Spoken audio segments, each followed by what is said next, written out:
Meeting of the Temple Terrace City Council. It is 6:35. I'd like to call this meeting to order and ask everyone to rise for the Pledge of Allegiance to the flag and an invocation by Council Member Pogorlich. Pledge allegiance to the flag of the United States of America and to the republic for which it stands, one nation, under God, indivisible, with liberty and justice for all. Please remain standing. Thank you. I'd like to start this off with something a little personal. This will probably be my last invocation since we have a new mayor who will likely want to do her own. And it saddens me that here we are once again praying for victims of another terrorist attack. So please bow with me. Dear Lord, as we gather here this evening, we ask for your blessings on our community. We also ask for blessings on that town in Texas that was impacted by the recent terrorist attack. We hope that you give them strength and support them in their time of need and make them strong to get through this as the days come and go. We ask that you touch all of our hearts and keep us diligent so that we all may be aware and help stop should this come to our city or any other city in the United States. Please bless our citizens, our police, our fire, and all of our employees that help us be the amazing city that we are. This in God's name we ask, amen.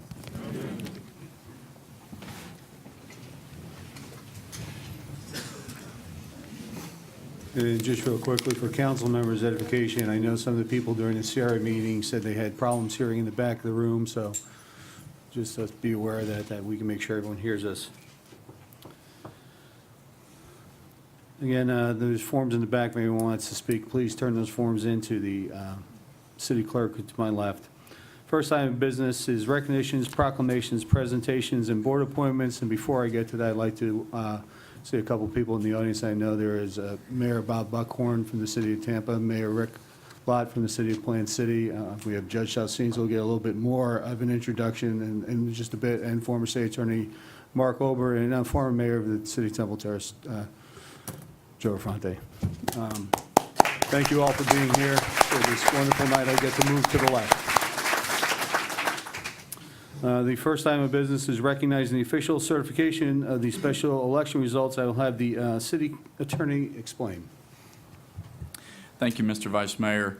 As you're aware, as a result of the resignation of Mayor Kim Leinbach, special election was held, and the supervisor of election has certified the election results cast for the position of mayor, reflecting that Dr. Mel Jurado received 1,904 votes, and the results have been certified and provided to the city of Temple Terrace. You have in your agenda a resolution to declare the results of the October 10, 2017 special election to be certified, valid, and acceptance in accordance with the charter, and essentially providing an opportunity today for us to accept and duly elected to the office of Mayor of Temple Terrace, Dr. Mel Jurado. So with that, recommend approval of the resolution before you. Thank you. I'll entertain a motion to adopt the resolution declaring these special election results. Mr. Vice Mayor, I proudly make a motion that we accept the certification by Supervisor of Election Craig Latimer. Second. There's a motion and a second. Is there any discussion? Seeing none, all those in favor signify by saying aye. Aye. All opposed say nay. That motion's carried. Next, we're going to have administration of the oath of office to the incoming mayor. Mayor-elect Mel Jurado is to be sworn in as mayor by Judge Emiliano Jose Salsines. I just want to read a little bit about the judge before the mayor comes into the room. Judge E.J. Salsines received his B.A. degree from the Florida Southern College and his Doctor of Jurisprudence degree from South Texas College of Law, where he served 16 years on his Board of Trustees and the E.J. Salsines Student Lounge. At the School of Law was dedicated in his honor. In 2002, Florida Southern College conferred on him an honorary doctorate of laws degree. Prior to that, he was licensed as a member of the Florida and Texas bars in 1963 and the Supreme Court of the United States in 1967. Judge Salsines was a career federal and state prosecutor for 22 years and in private practice 13 years before being appointed as a judge of the appellate court by Governor Lawton Chiles in 1998 and retained in 2000. He was 4 times elected the state prosecuting attorney for 16 years for Florida's 13th Judicial Circuit. He also served as president of the Florida Prosecuting Attorneys Association and vice president of the National District Attorneys Association, which awarded him its 1974 Special Merit Award as one of the outstanding prosecuting attorneys of this nation. Judge Salsines created and developed the first pilot program on pretrial innovation programs that have become a standard throughout Florida. In 1974, the Florida Supreme Court commissioned State Attorney E.J. Salsines as Florida's first special prosecutor in charge of the first statewide grand jury investigating and prosecuting narcotic smuggling and trafficking. In 1979, Judge Salsines was knighted by King Juan Carlos of Spain in the Royal Order of Queen Isabella. In 1993, the president of the University of South Florida awarded him the President's Distinguished Citizen Award, and in 1966, he received the Distinguished Service Award for his years as a trustee to the USF Foundation. In 1993, the city of Tampa recognized him as its Hispanic Man of the Year. He has received numerous awards from civic groups and bar associations for outstanding community service in law-oriented programs that he spearheaded. The city of Temple Terrace is privileged to have the Honorable Judge E.J. Salsines administering the oath of office to our new mayor. Thank you, Judge.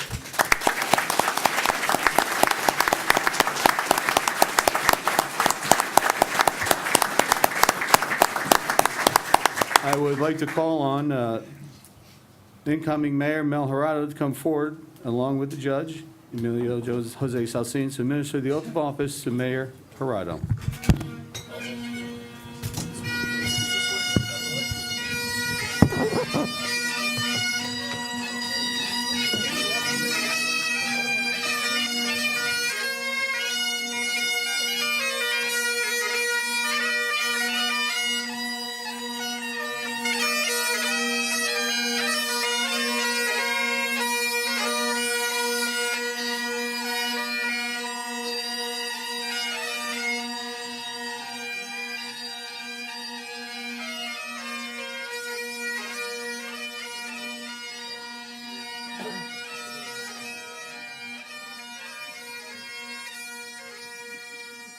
Bravo, let's hear it for the Pipers.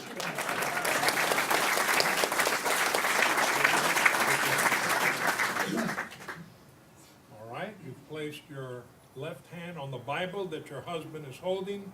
Please raise your right hand.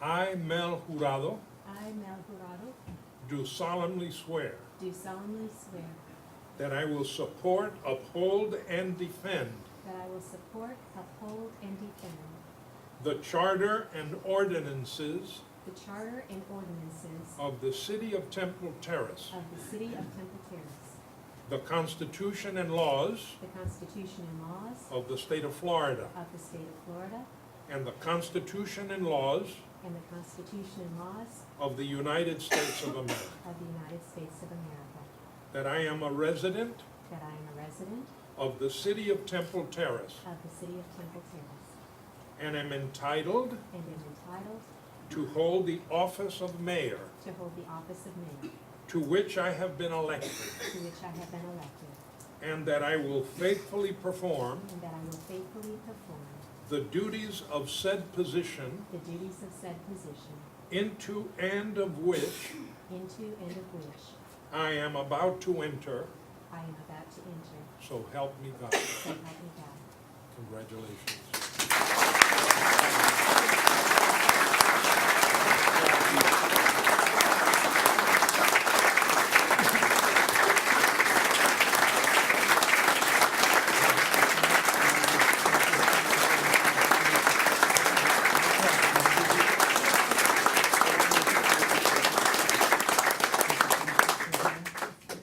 You're going to be flanked by your husband and by the judge.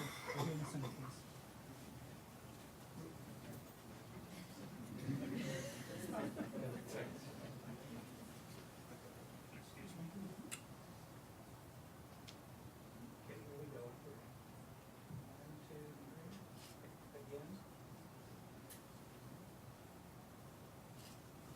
spots, please. Council, please come in. Down, please. You're gonna flank the judge here. You're gonna flank Mr. Gerardo here.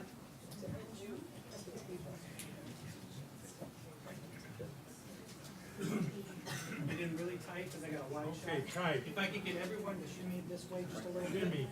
Shimmy, shimmy, shimmy. Look at that. She's been married 2 seconds and she's already dancing. Okay.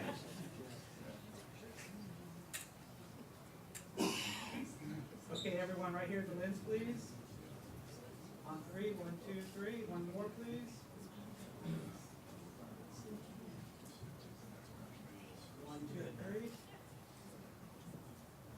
Thank you. Thank you all. Okay.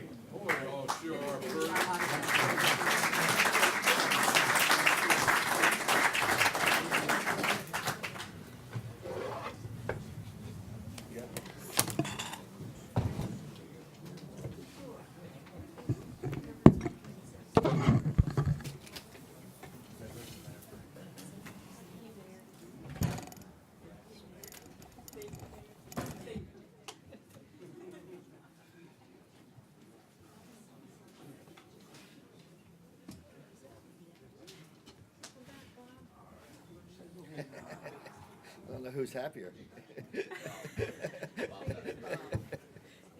He didn't even take his book with him. Or do you have another one? Do you have a bigger one? Oh, you have a bigger one? Okay, I'm all done. Pastor Peter Adler of First Baptist Church, Temple Terrace, will offer a prayer for our city and for our proceedings this evening. Pastor?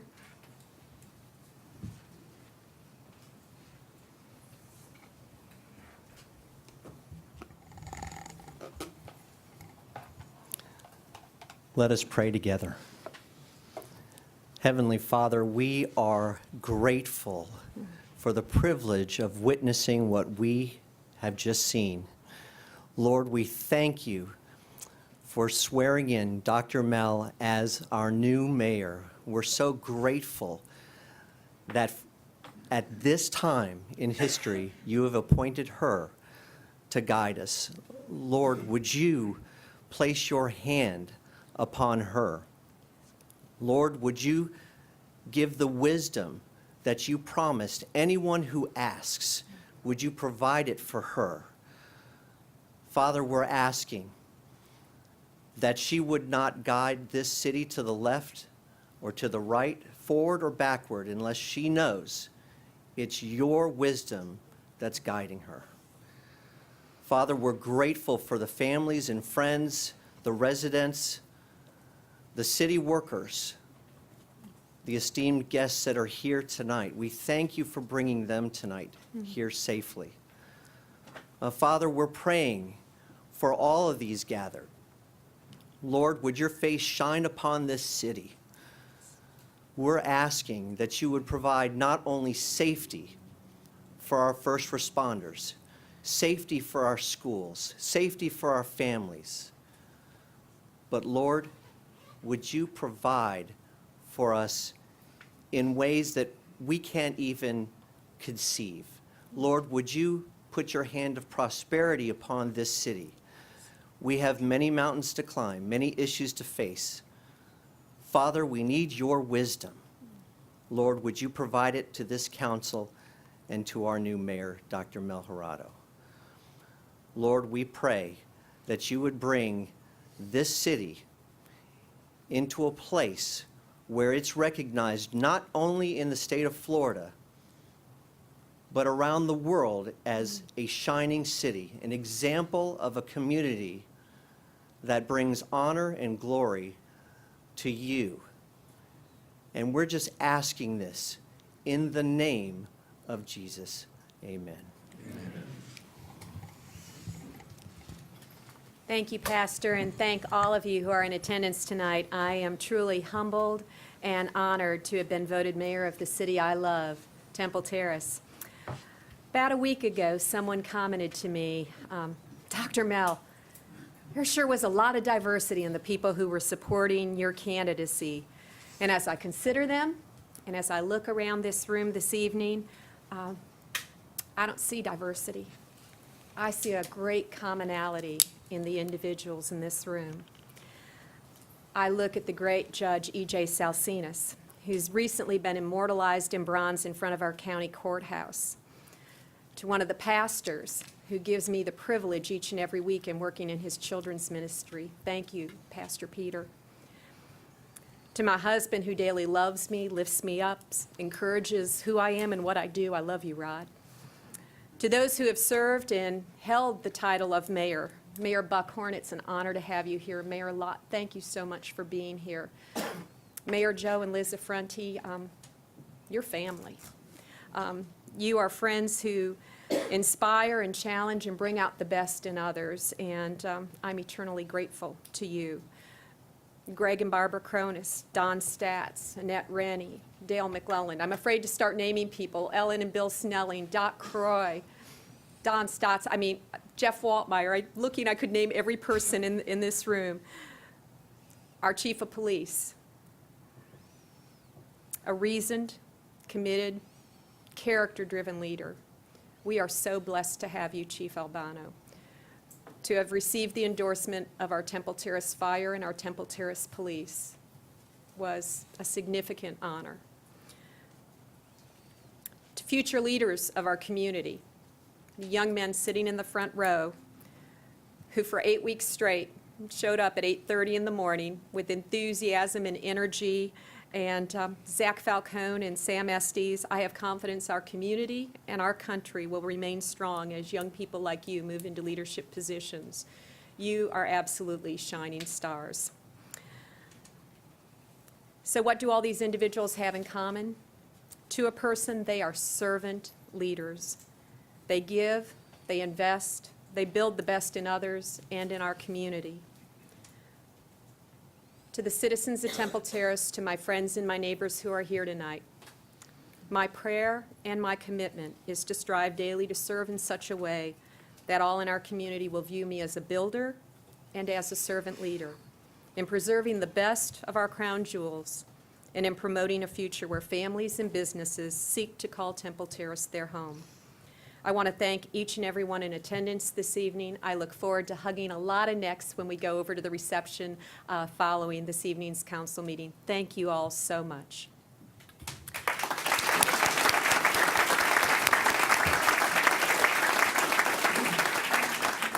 I know some will be exiting to go to dinner. For the rest of us, our next order of business is item 1C, River Hills Elementary State of the School presentation.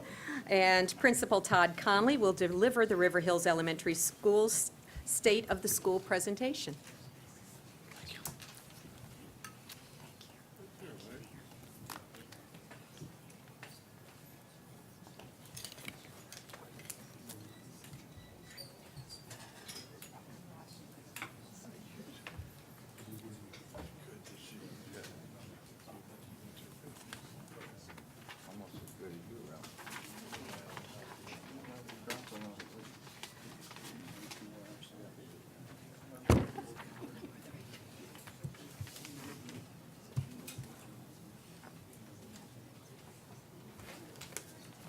Fancy gavel. My daddy's. Ready? Really? Good evening. Congratulations, Dr. Hirado. It's a pleasure to be here tonight on your special evening. I'm here today just to share the great things that are going on at River Hills. River Hills is a great school. We have lots to be proud of, and I'm here excited to be here today just to share a few of those things.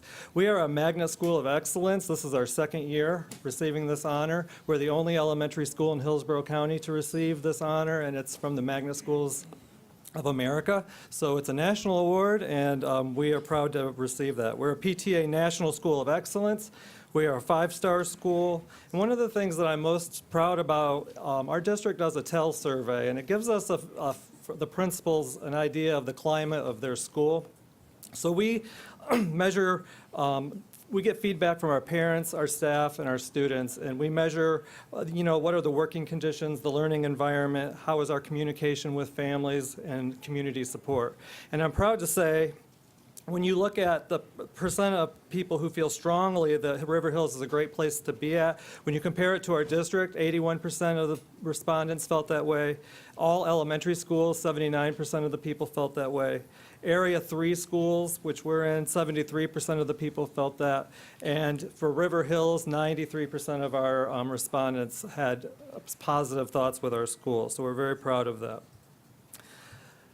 We've been selected for the 4th year to create an exhibit at the Florida State Fair. So I invite you all, if you're at the State Fair, to stop by and check out our exhibit. It's on, the title is Making Art a Journey of Discovery. It's a second grade, it ties in with our second grade unit through our IB, how we organize ourselves. And it's a study of various media used in the art making process that our students are learning in class.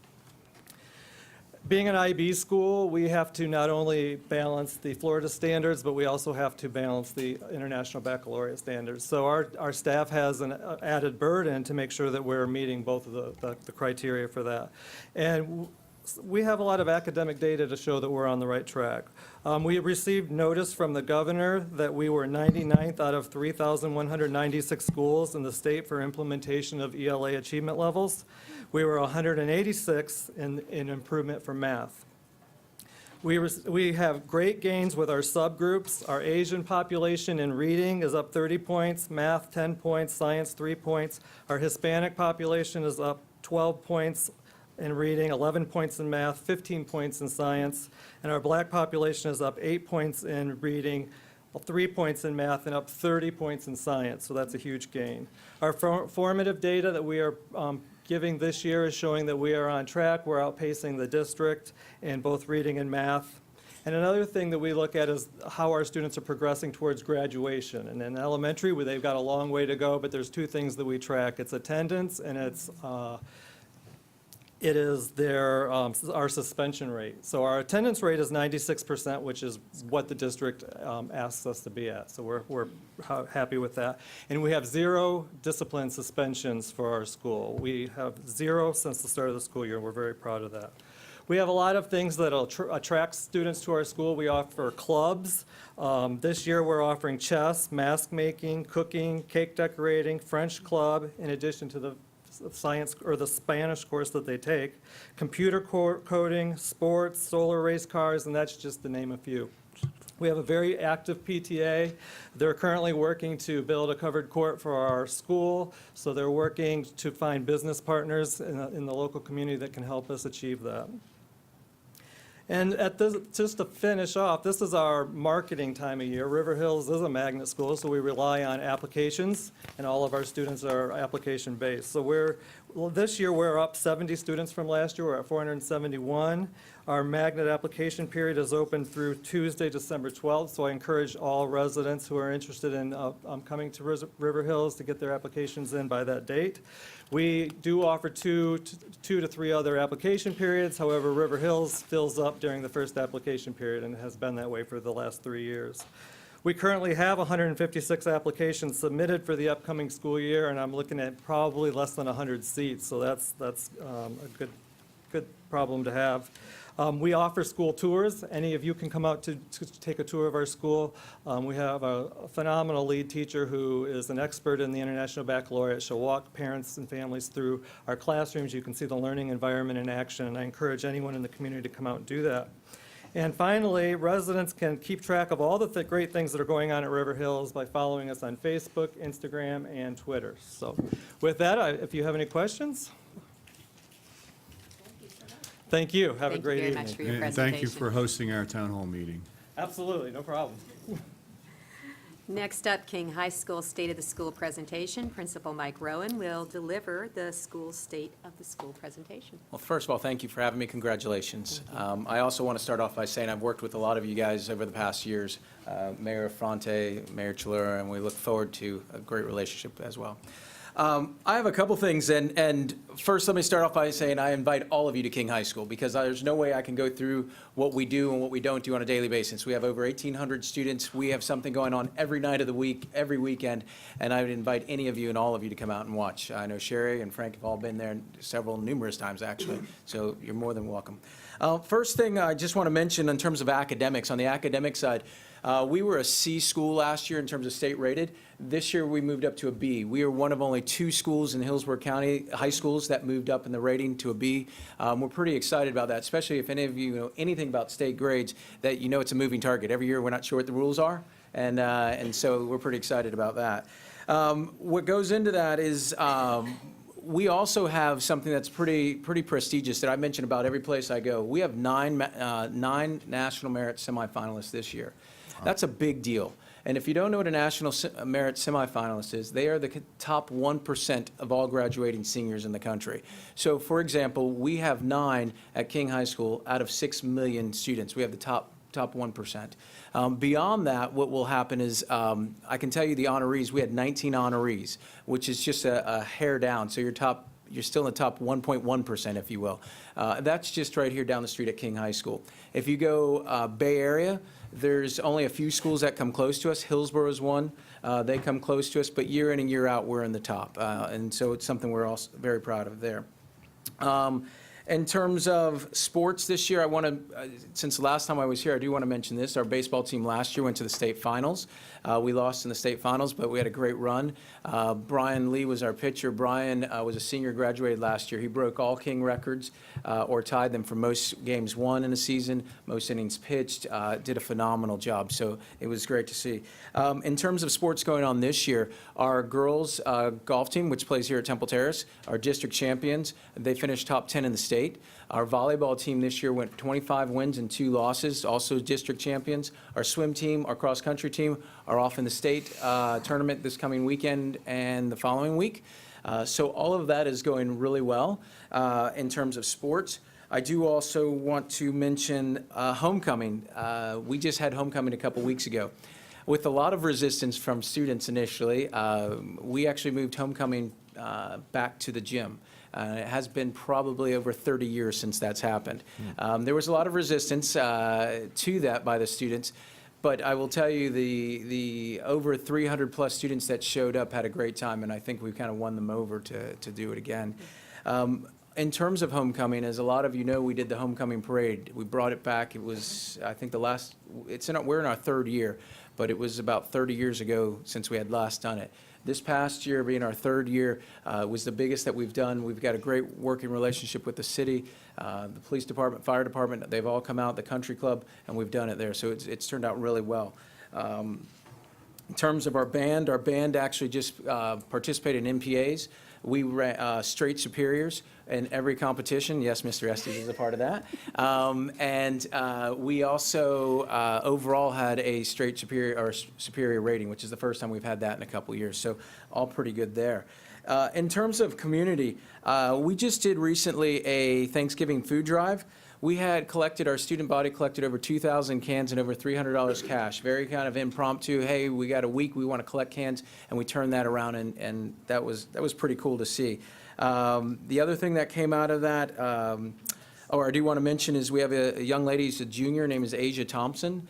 Some of you may have had the opportunity to see her or hear about her. Asia was entered an essay contest.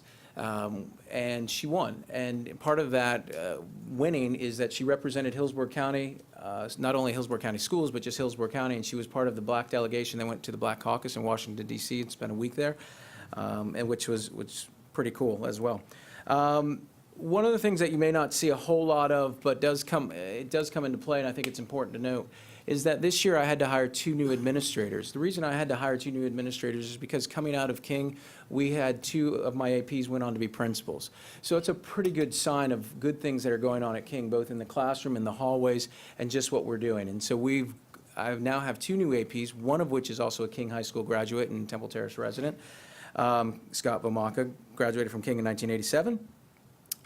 In the community, if you don't know about it, we do every year Relay for Life. A Relay for Life is about to happen within the next month. The date escapes me. But the Relay for Life, if you've never been, we are the largest east of the Mississippi, and we're top 3 in the country for high school-led Relay for Life. So we've collected over $1 million in the last 10 years that has gone to Relay for Life, so pretty impressive. One of the things that I do want to end with is about alumni. Our Alumni Association got up and started again just recently, and through that, we've brought back our Wall of Pride, which is Hall of Fame for lack of a better term. And with that, we just had 3 new inductees. Gary Koch was inducted, Hall of Fame golfer, Pam Bondi, State's Attorney, as well as Jimmy Fisher, who's a local resident. All of them got nominated, all are King graduates, so it was pretty cool to see that. I do want to mention about the alumni. The Alumni Association has got up and going again and doing a really nice job, and it's the alumni that is helping do a lot of things around King High School, from cleanups to redoing the teachers' cafeteria, but also tied in with that are a lot of alumni who are business owners. Business Ink Printing, he's a King alumni, helps us out a lot. Jimmy Chacho at Gas Bars does a lot for King High School. Jimmy Fisher does a lot for King High School. And I just think that's important to know, because those are all Temple Terrace residents that are coming back to Temple Terrace and helping King High School. And I want to recognize them here for the business partner and the things that they've done for us. So that's what's going on at King. If I can answer any questions that you guys may have. Perfect. Sounds good. Thank you for being here. Thank you.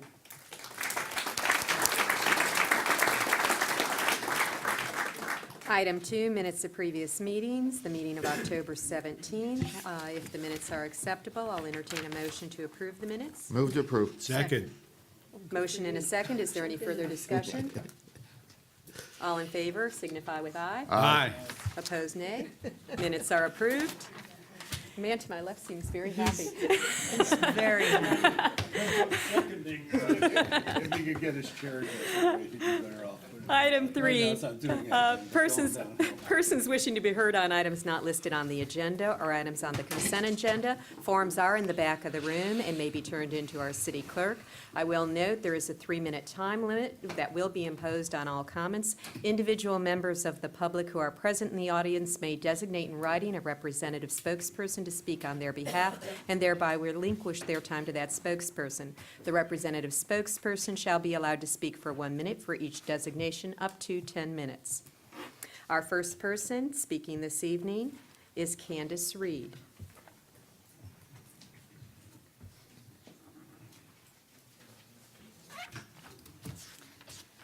Good evening, Council.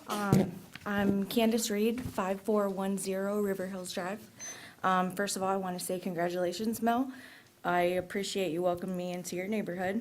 On that note, the one thing I wanted to ask, I'm not sure what your agenda looks like right now, but if we could possibly look into trash cans or some kind of trash situation for the pedestrians that walk down our street and everything. I was wondering if it could be maybe a metal pole with a metal welded can attached to it, just something very simple. We've only been at the house for a couple months now, and as I've been cleaning up the front yard, there's a lot of trash. And I think it primarily comes from the traffic, where, it kind of blows it all up there. But I feel like maybe if it's in the bin, it won't blow up in the yard. So I just wanted to introduce that idea. Also, I was at the redevelopment meeting last week, and I believe, I don't know the last name, but his first name was Ken. He mentioned walkability for the new redevelopment. And so I currently work with Citibank. And Citibank was working with the City of London to get up the Garden Bridge idea that they wanted to do.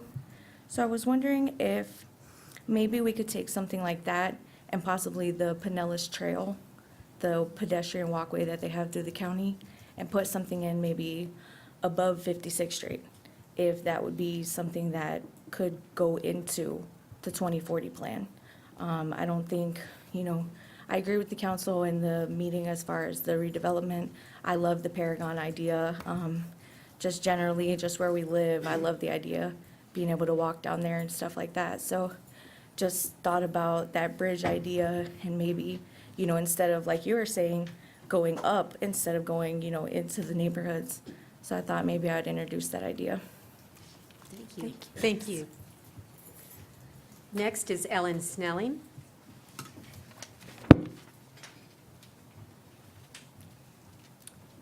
Good evening, Council. Ellen Snelling, 521 Lantern Circle. Congratulations, Mel. It's so awesome to see you sitting up there before us, and it was very exciting working on your campaign, and we're just so excited to have you serving our amazing city, and I know we're going to do so well in the future. And Councilman Boss, I just want to thank you for your service too, and I know you look really excited over there now that you're not the deputy mayor right now, or the acting mayor. I just wanted to make a quick comment because I know we want to get through this meeting and go celebrate. But I would like to suggest that we move forward with a ban on medical marijuana dispensaries. And I know the idea was brought up before that possibly having a workshop, but I feel like people could give their input as we went forward with the ban. The reason I'm saying this is now the city of Tampa and the county of Hillsborough County have both passed ordinances to allow medical marijuana shops basically anywhere that a retail shop could go, such as a pharmacy. So we are so close and bordered by the city of Tampa and Hillsborough County that anyone within our city that wanted to get medical marijuana could easily get it. There's already a store only about 2 miles away that's currently open.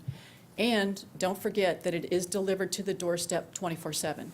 So marijuana is a Schedule I drug. We want to be careful, especially with our children. We don't necessarily want any signs around our neighborhood saying marijuana, medical marijuana. So I'd just like to bring that forward, and I know it's your first day, but thank you very much. Thank you, Ellen. Next to speak, John Kennedy.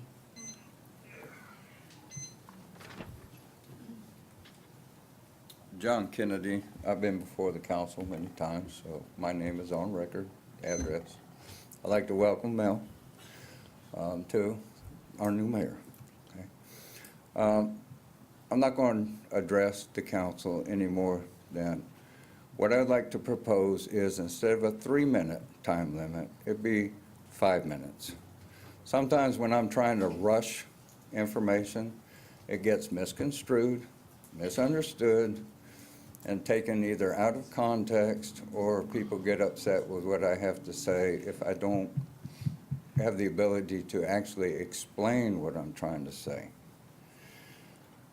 Some people, the chief and I have a very good working relationship now, okay? This was something that I did and he did outside of city council, okay? So what I want to do is just ask that you consider it. Tonight we have you to celebrate, so I'm not going to take up any more of 3 minutes than I have to. But I would ask that, like I said, 3 minutes is kind of short to bring forth some type of agenda. Without being able to explain it, okay, it doesn't get properly addressed. So thank you again, and congratulations. I'd also like to make Saturday is Veterans Day. I would like to recognize all the veterans that live in Temple Terrace for their service. Chief is my brother, and I gotta say, I love you, Chief. Okay? Yeah? Y'all have a good night. Mr. Kennedy. Thank you, Mr. Kennedy. And Mr. Kennedy did bring up an excellent point. November 11th is Saturday in Woodmont Park. We will be honoring our veterans at 11 o'clock. So certainly we invite all of our citizens and all of our veterans there to be celebrated. Next to speak is Jerry, I'm going to apologize, I can't quite, is it Barron or Bearer? Ms. Barrow. Thank you very much.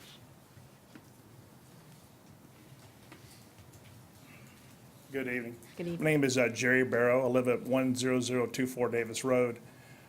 Hear about the proposal you'll have, a reference to 10026 Davis Road that's got recently annexed into Temple Terrace.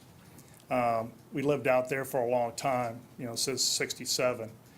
The property is a small piece of property out there, and I think you want to go with a R7 on it. I don't clearly understand what the R7 is, how many homes is going to be allowed, but it is a small piece of property out there, and it's got to have a lot of fill on it.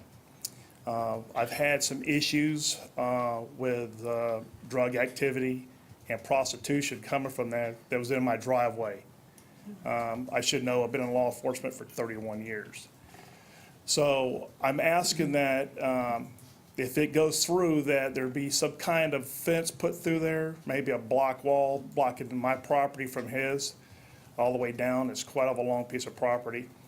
And, and hopefully that whatever the building program's going to be there, that I'll have some type of say on it. because it is a nice neighborhood. I don't want to see it go down. Right now, there's a whole bunch of trash out there that's dumped in the front yard, and I have to look at them when I drive in and out of my driveway. My place is clean, my uncle's elderly next door, and his place is clean, and the neighborhood's pretty well clean, and we want to keep it that way. Thank you very much. Thank you, Mr. ma'am. Barrow. Are there any others to speak? Seeing none, we will move on. Item 4, communication and petitions. 4A, MCEB lien reduction petition for 9301 Rolling Ridge Place. Richard Schmidt, chairman of the MCEB, is here to present the case.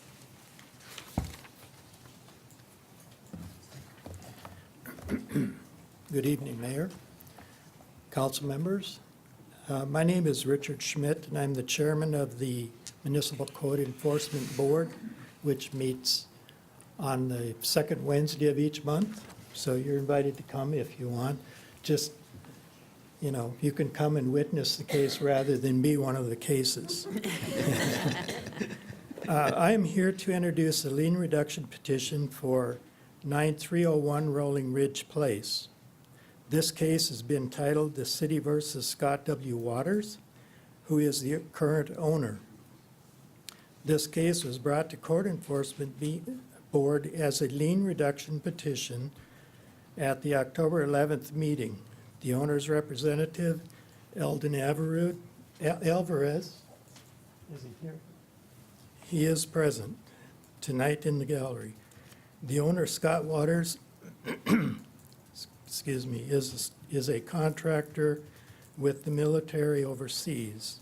His mailing address with the Hillsborough County Property Appraiser's Office remained the property address of 9301 Rolling Ridge Place, Temple Terrace, Florida, 33617. It did not change until around the time of July 20th, or in 2017. The fines on the current owner had accrued to $126,300. Based on the testimony of the city and the petitioner's representative, the board recommends to the city council that the fine be reduced to $14,588. Keeping in mind that the lien reduction petition calculators recommended a recommendation of $20,063, the board changed the speed of a repair to exceed expectations. They did a good job in bringing it into compliance once attention was paid to it. And the degree of effort to high, which raised the total score from 8 to 11, bringing the reduction down to 11.5%, which is $14,588. Based on the circumstances in the case, the board in a 6-1 vote felt the reduction should be reduced to $14,588. If you have questions for me, I'd be happy to answer those.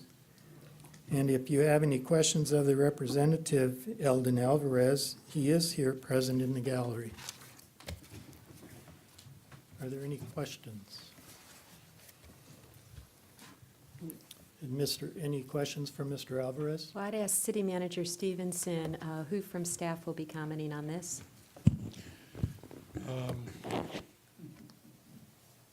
I don't see staff here.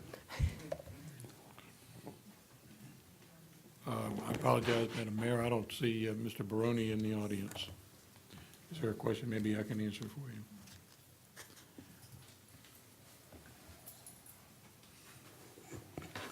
We typically, in these cases, don't have staff respond. The chair of the Code Enforcement Board is really the representative we have representing the lien reduction. Well, then, if Mr. Alvarez, the property owner's representative, would like to speak to the item? I have a question for the code board before we go on to that, if I may. Okay.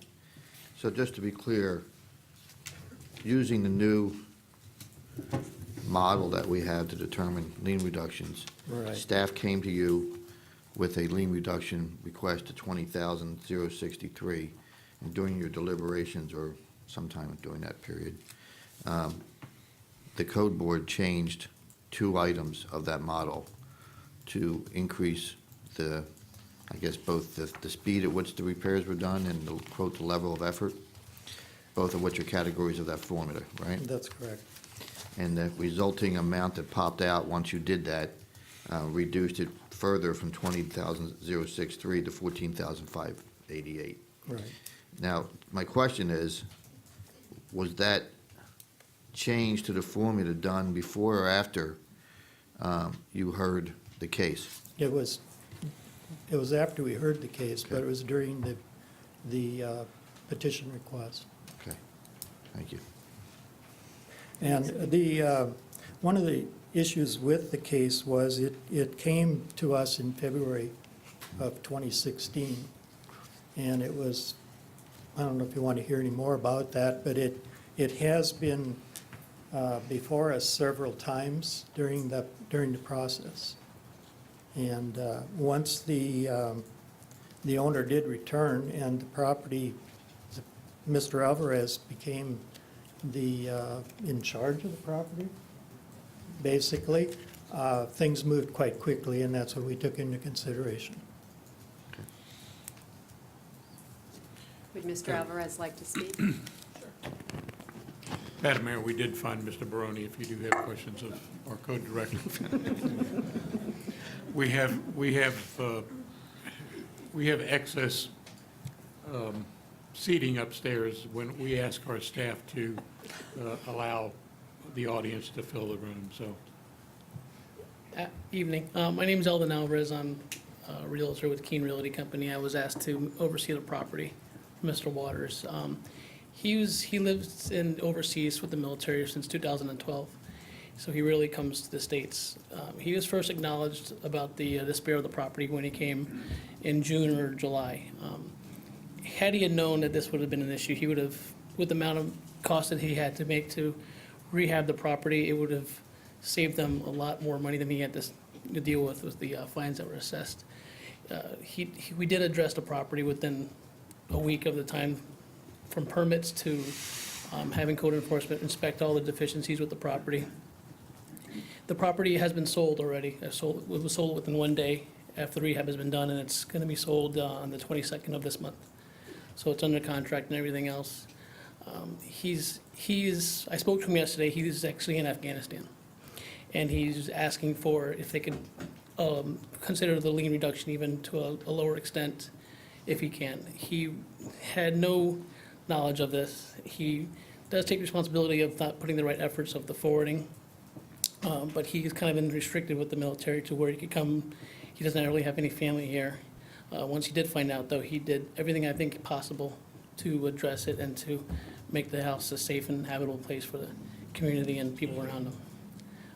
He does apologize at this, but he did want to acknowledge that he kind of was with restraints with where he does for a living. So what he did in his side, take every effort he could to take care of it within the quickest amount of time he can.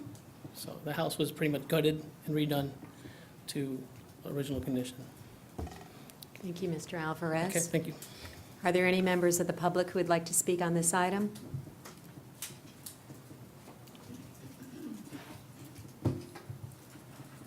Annette Rennie, 9512 Woodland Ridge Drive. I live in that neighborhood. That house has been a disaster for 3 years.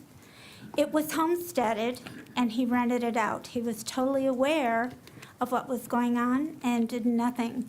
Code enforcement was there every week. And to permit them to reduce the fines to $14,000 or less is just unacceptable. Thank you. Is there anyone else from the public who would like to speak to this item?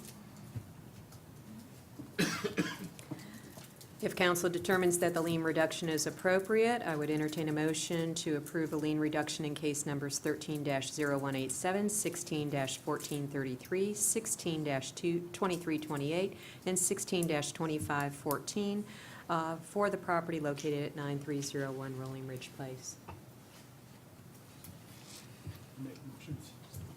Have a motion, is there a second? Do you want me to read the motion or again? Because we kind of got to where we were reading them, then the city attorney yelled at us. Read the motion. I would recommend approval of the Municipal Code Enforcement Board recommendation for lien reduction in case number 13-0187, 16-1433, 16-2328, and 16-2514, the City versus Scott W. Waters, for the property located at 9301 Rolling Ridge Place to reduce the liens from $126,300 to $14,588, contingent upon the receipt of the payment within 30 days of the council meeting date of November 7, 2017, or the fine shall revert to the original amount of $126,300. Have a motion, is there a second? Second? Have a motion and a second, further discussion.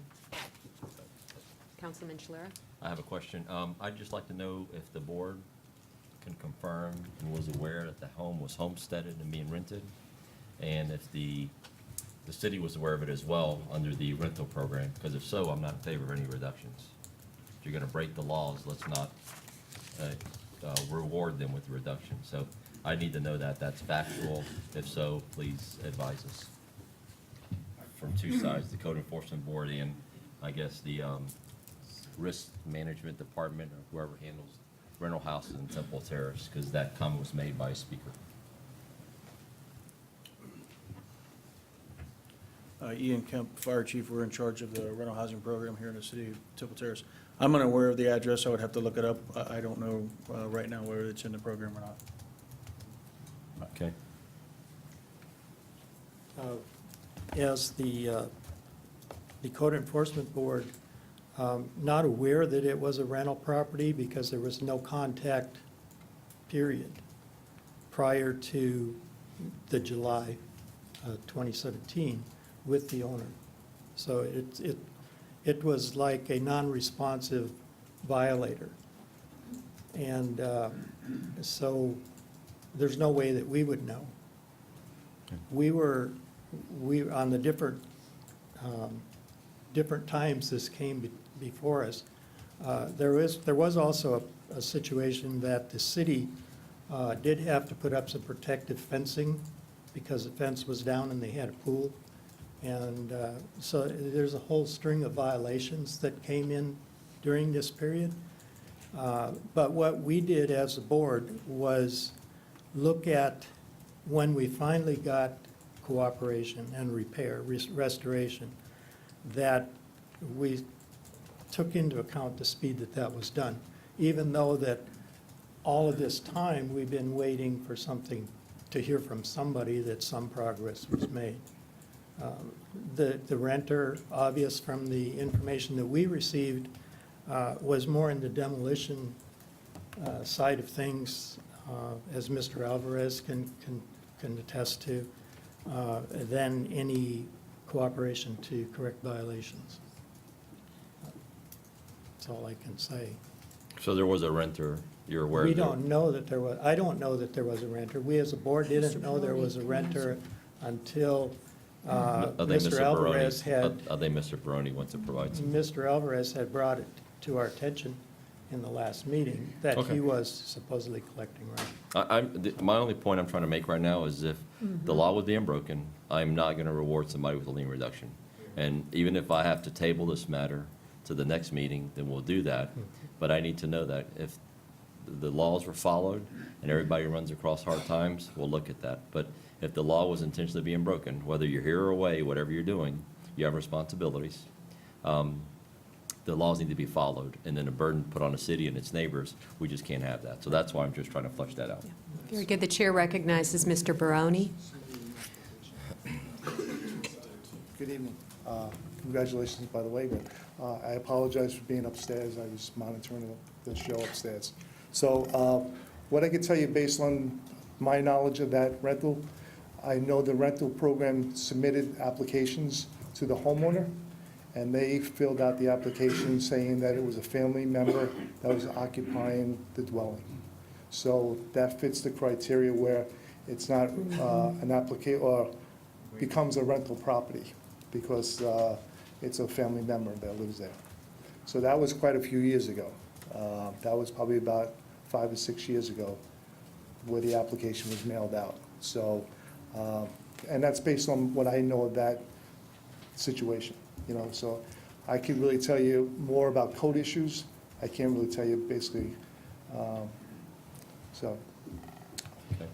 Councilman Ross? I may be able to shed a little light on this, but having been at the meeting where this was discussed, and also when this case started, I was still a code board chairman too, so familiar with this. This case was a little different, but there's been something came up tonight that didn't come up at the code board meeting, so it may be even more different. This petitioner is a contractor with the military. He's not in the military. He's a defense contractor. So he's not like he's deployed and he can't get back. He works over there. He works with the military, but that's his job. He's a defense contractor. His allegation, his petition to the code board was that he failed to update his address with his mother's mailing address on the property appraisers. So when the city of Temple Terrace was sending him these notices of violation, they were going to the house. The renter was just tearing them up or throwing them away or whatever the case may be. When he came back to the States to visit with his mother, he hadn't been back in a few years, came back to the States, went to check on the property, came down, I don't know how he discovered the code violations, maybe talked to somebody from the city, or he talked to his agent who was wanting to sell the place, and discovered that he had $100 and some thousand worth of outstanding fines that he said he knew nothing about. It is true, or seems to be true, that as soon as he became aware of the violations, he immediately corrected them. He got the tenant out, and he very, very rapidly went in and corrected all the violations. So when you say, well, speed of repair, well, it was out of compliance for 3 years or 4 years, but when he became aware of it, he did, in truth, he did jump right into action and take care of it. But, as we've heard, it is true that the city has been working on this house for years, because I remember the case from when I was on the code board. Now, there was no evidence presented to the code board that this was out of compliance on the rental program, or that he had perhaps misrepresented the tenant as a family member, which would have exempted him from the rental program.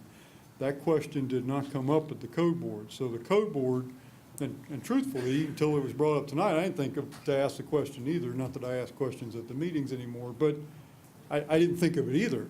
So, but I agree, if it turns out that this petitioner is going out of his way to circumvent by saying these tenants are family members when in fact they're not, which exempts him from following the law, then I agree with Mr. Trelora. So I'm ready, because of the unique circumstances in this, I'm okay with the reduction that's recommended to 14,000. But if there's been some misrepresentation, which it appears, I don't know, it appears that there is, but it could be, then I'm not in favor of it. I agree with you. If you go around the law, if that in fact is true. So,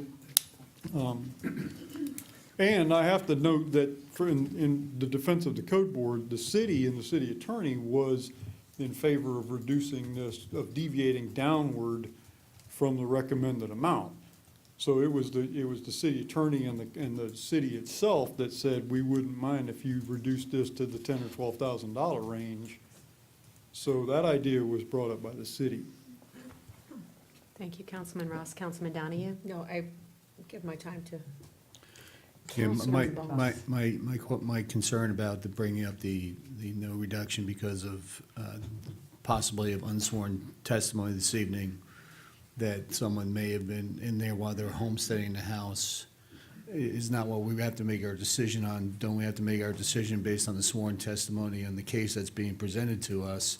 And then we can maybe take this matter after the fact and refer to the property appraiser's office for them to investigate to see if there's a violation of law. But since we don't have any sworn testimony in front of us from the case record indicating that it was in fact homesteaded, it was in fact possibly someone living in the residence that was not a family member that would exempt the homestead or allow the homestead exemption to exist, this may be an issue. So I could agree with either tabling it until that can be resolved, but we're not going to have anything sworn in the testimony in this case because the case has been prosecuted already, and we may have a violation of law that needs to be enforced by somebody. It may not be this board that is the one that does it, and that would be my concern. Councilman Gorlick? Well, I gotta tell you that something ain't right, because he either, if a family member was there and he says he didn't know that he was getting the notices, they were getting posted on the house, so he's got a bad family member that's, that shouldn't be part of the family anyway, if you're doing that. Or there's Can't do something, anything or something else is going on. So I'd be in favor of tabling this till we get some more information, because it sounds to me like there's more to meet the eye here. I was a little concerned that, we've got the board lowering a formula that was developed through a lot of heartache and a lot of time. And then I find out that the house stood there in violation for 3 years, and just because he either, got the will or the want or the notice finally that he jumped into action, none of that makes sense to me, especially if he's, quote, got a family member living there. So I would be in favor of tabling this until we get to the bottom of this rental issue, and that perhaps, I don't know, should we send it back to the board to get further testimony? What's council think? Well, that's what I was going to comment on, is in the past, I think this has only happened once that I can, in my time. In the past, this happened one time before when it got to council and there was something new that came up. Yep. What the council did then, because I was the chair back then, is you remanded it back to the code board to investigate this matter further. And then we will have sworn, because you're right, what we're getting here tonight is not sworn testimony. And then we will have sworn testimony from somebody saying, no, that's not true, gives the fire chief an opportunity to look at what records we have. Maybe we can find the electric account and see if there's reason to believe that the tenant was there's a lot of things that maybe could be done between now and then. So I recommend we remand it back. But in terms of, I can't get on the code board for deviating, because we beat that drum to death. When we came up with this matrix, we told them this is just a starting point. In fact, I remember one meeting where we said, we don't want to see you coming before us with these rubber stamp, it spits out this number. So the fact that they had, and I was at the meeting, they had good dialogue, and they took what they thought was the facts at the time. Maybe they didn't get the complete picture, but they had a good discussion, and I can't, the fact that they changed what comes out of the matrix, I invented the matrix, I'm proud of it. But the fact that they changed it based on the unique circumstances of each case, I mean, that's what they're supposed to do. Thank you, Councilman. Councilman Shalura? Madam Mayor, just for the sake of time, my motion, I think, is similar to what's discussed. I move that we just send this back. Well, I have a motion, but I agree with the points we brought up. Since Right. this testimony came up, I will withdraw my motion, and Thank you very then we much. have to withdraw the second, I think, I'll also. withdraw the second.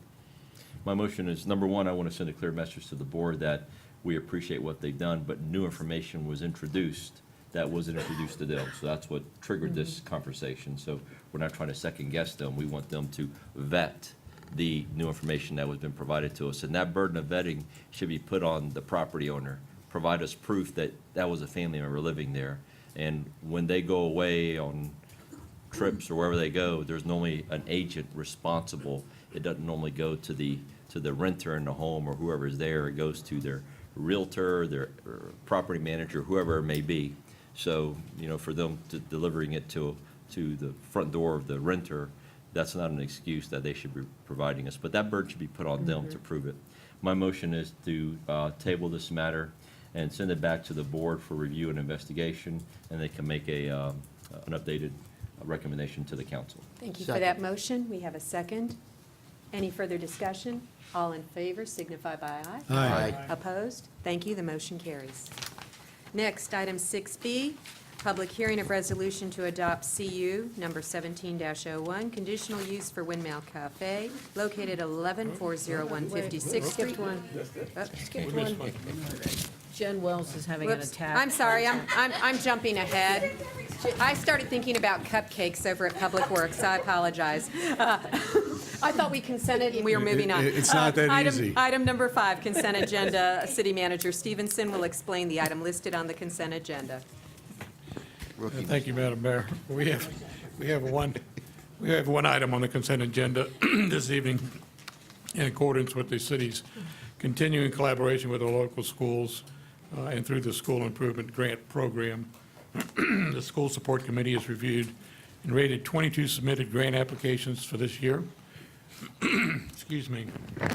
As a result of the grant rating process, the committee has recommended that City Council award grant funding to 12 schools, or 12 school projects from 7 Temple Terrace area schools, being, in summary, $705 to Jennings Middle School, $1,555 to TCMS, $1,055 to Temple Terrace Elementary, $1,385 to Greco Middle School, $790 to King High, $400 to Focus Academy, and $1,310 to River Hills Elementary.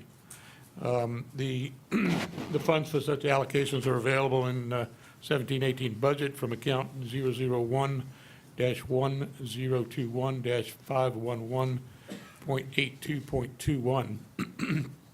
This is a program that the city, again, incorporates into their work and their support of the schools on a yearly basis. Staff recommends approval of the allocated funds. Ms. Jennifer Wells is here. She is our chair at the School Support Committee to answer any questions the council may have. Thank you. Are there any persons from the public who would like to comment on this consent agenda item? Any questions from council?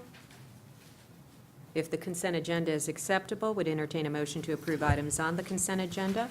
I move to approve the consent agenda and adopt the recommendations of the School Support Committee. We have a Second. motion. We have a second. Any further discussion? All in favor signify by aye. Aye. Opposed? Thank you. Motion carries. We are now on to item 6B, or 6A, resolution approving interlocal funding agreement for CDBG with Hillsborough County. Police Chief Ken Albano will explain.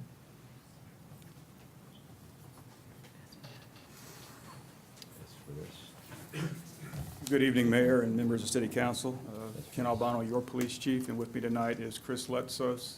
He is the president of the Tampa Bay Area Boys and Girls Club, and he will be here after your deliberation on the issues that will be brought before you tonight to answer any questions, and I would like to give him an opportunity to speak to you as well. In the interest of time, I hope you will forgive me. I will stay to a prepared statement about some of the issues because Chris has instructed me to be very careful on some of the things that I say because it's very important to some of our potential funding sources. And I think you're going to be very pleased because what you will contemplate tonight is not simply a $100,000 CDGB opportunity, but what will be I think, a domino effect and trigger upwards of $750,000 in funds that will move forward towards our Boys and Girls Club's efforts, depending upon your decision with the CDBG fund. So, with that said, on numerous occasions, the Temple Terrace City Council has expressed support of a Boys and Girls Club in Temple Terrace. And to that end, on April 4th at that council meeting, council directed staff to go forward and try to identify outside funding sources that would provide opportunities to assist us in accomplishing that goal. I will stay to a scripted comment, but I do think 3 minutes, I need you to indulge me for 3 minutes if we could play a excerpt from our summer camp this year, because I think it is very germane to what you'll be contemplating going forward. If it will play. No music, huh? What this is our 2017 summer camp. And I can tell you from being a participant in that, we spent 3 days a week with our kids. When we first made contact with our kids, they were very stand back. They were very unsure. I intentionally came down, and you'll see uniforms, and we played with them in uniform. We played with them in shorts and a t-shirt. We played with them in every way they could possibly think to interact with a police officer. And at first, the kids were unsure. But I can tell you that over the course of those 6 weeks, we made relationships with these kids. We broke down stereotypical barriers that should never exist in the hearts and minds of our children. We fed into these kids hope and the possibility that they could become more than their current situations and circumstances might otherwise dictate. What was passed out, what you see in front of you, is our 2017 Boys and Girls Club Band. I dare say many of these children never even held a musical instrument in their hand before, and yet they had the opportunity during this club time to learn how to play a musical instrument. A Boys and Girls Club in Temple Terrace is so important, not only for Temple Terrace proper, but for the surrounding areas. It provides us with an opportunity to reach into the hearts and the minds of kids that, quite frankly, are some of the least served in our area. To show them that we are people, just like they are, to put smiles on their faces. And I can tell you, we talk about it a lot in Temple Terrace. Temple Terrace is something special about Temple Terrace. Well, you know what's special about Temple Terrace? The people of Temple Terrace. And I can tell you, and Chris can attest, that there's nothing more special than a relationship, where's he at? With Carl. When a Parks and Recreation Leisure Services Director can partner with a Boys and Girls Club, Chris will tell you that's unheard of. And yet you're gonna see here in a moment, graduation day. Guess where graduation day was? Graduation day was at our Parks and Rec facility on Whiteway. Our Parks and Rec Center shut down the pool area, and for a few short hours, these kids, that was their pool. We had a barbecue for them.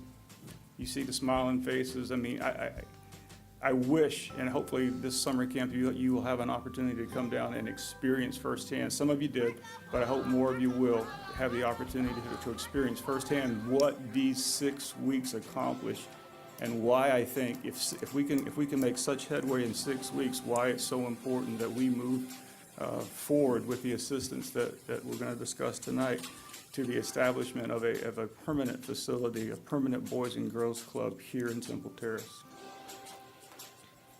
I'll let that finish playing, but I'm gonna go forward in the interest of time.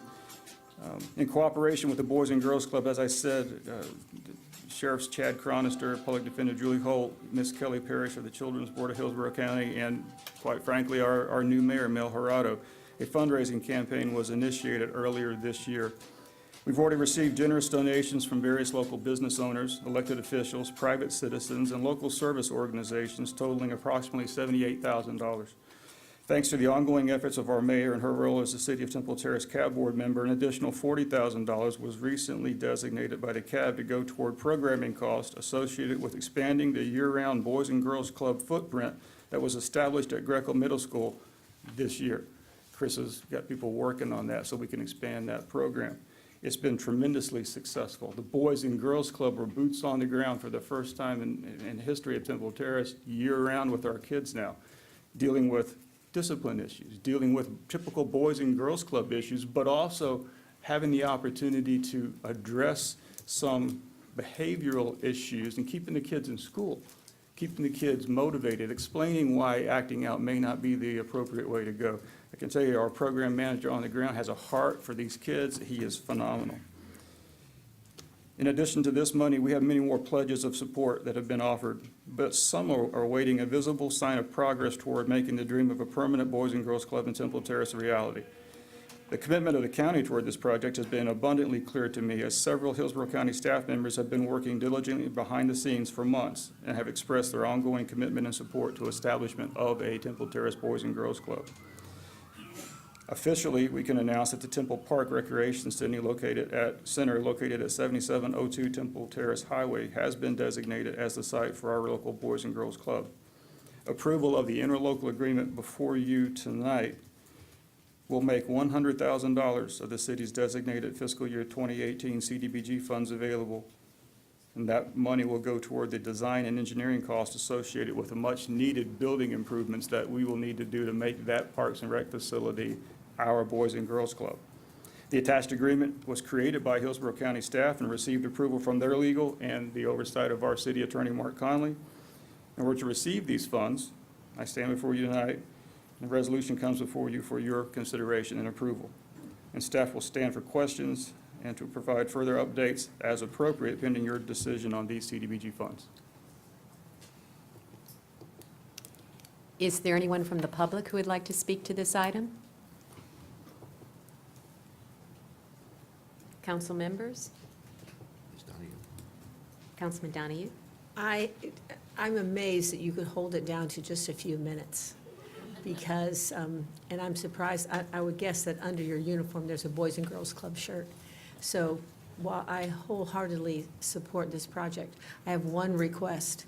It indicates that there needs to be a City of Temple Terrace representative to sit on this council with the Boys and Girls Clubs. I hope you will be that representative, because you are beginning to eat, sleep, and dream Boys and Girls Clubs. So I'm more than happy to, that if there's any other comment,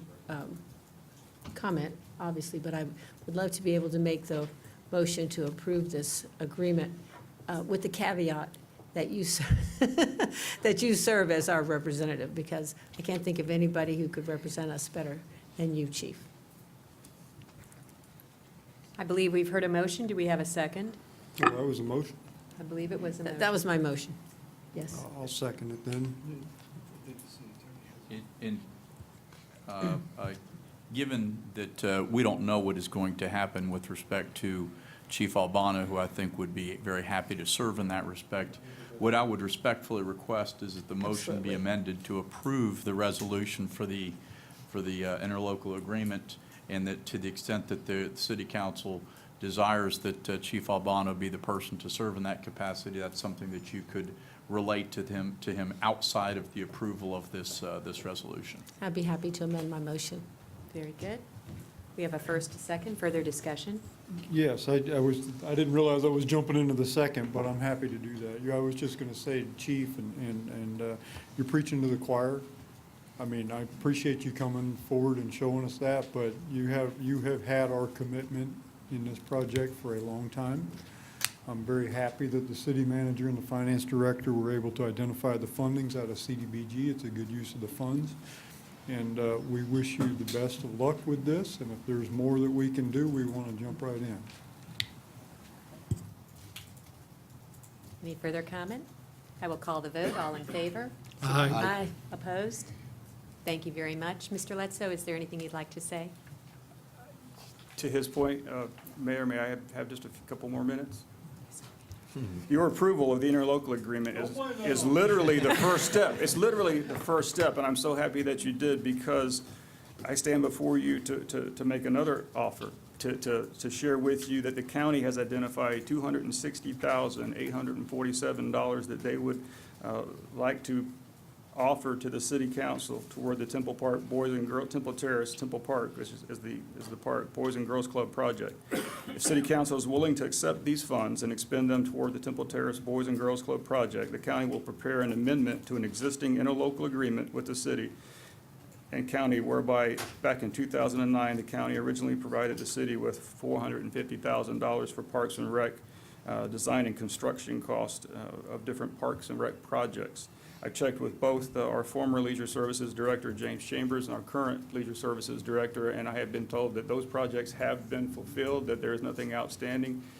This agreement has already been before council once. It's already been vetted through both attorneys before, so all they would be doing is adding another amendment to the effect of that. Those funds would be directed toward the Boys and Girls Club project. If council is in favor of that, all I would need tonight is for council to direct our mayor to pen some correspondence to that effect that I would be able to officially send to this facility services manager for the county, Ms. Swati Bose. And at that point, she would initiate the preparing of that amendment and get everything prepared. That monies would be used then for the construction costs of actually what the $100,000 prepares in the engineering and architectural design.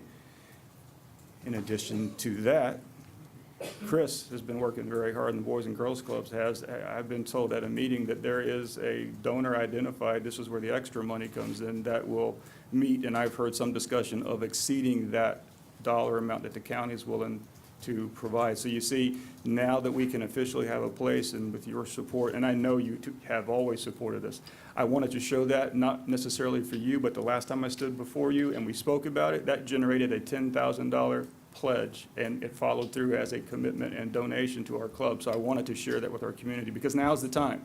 You guys have always supported it, as a council and many of you individually. But now's the time for the people in Temple Terrace that believe in this, that believe in the future of Temple Terrace as the future of our kids, to share with their friends and those that are like-minded, so that we can come together and support this and make this happen.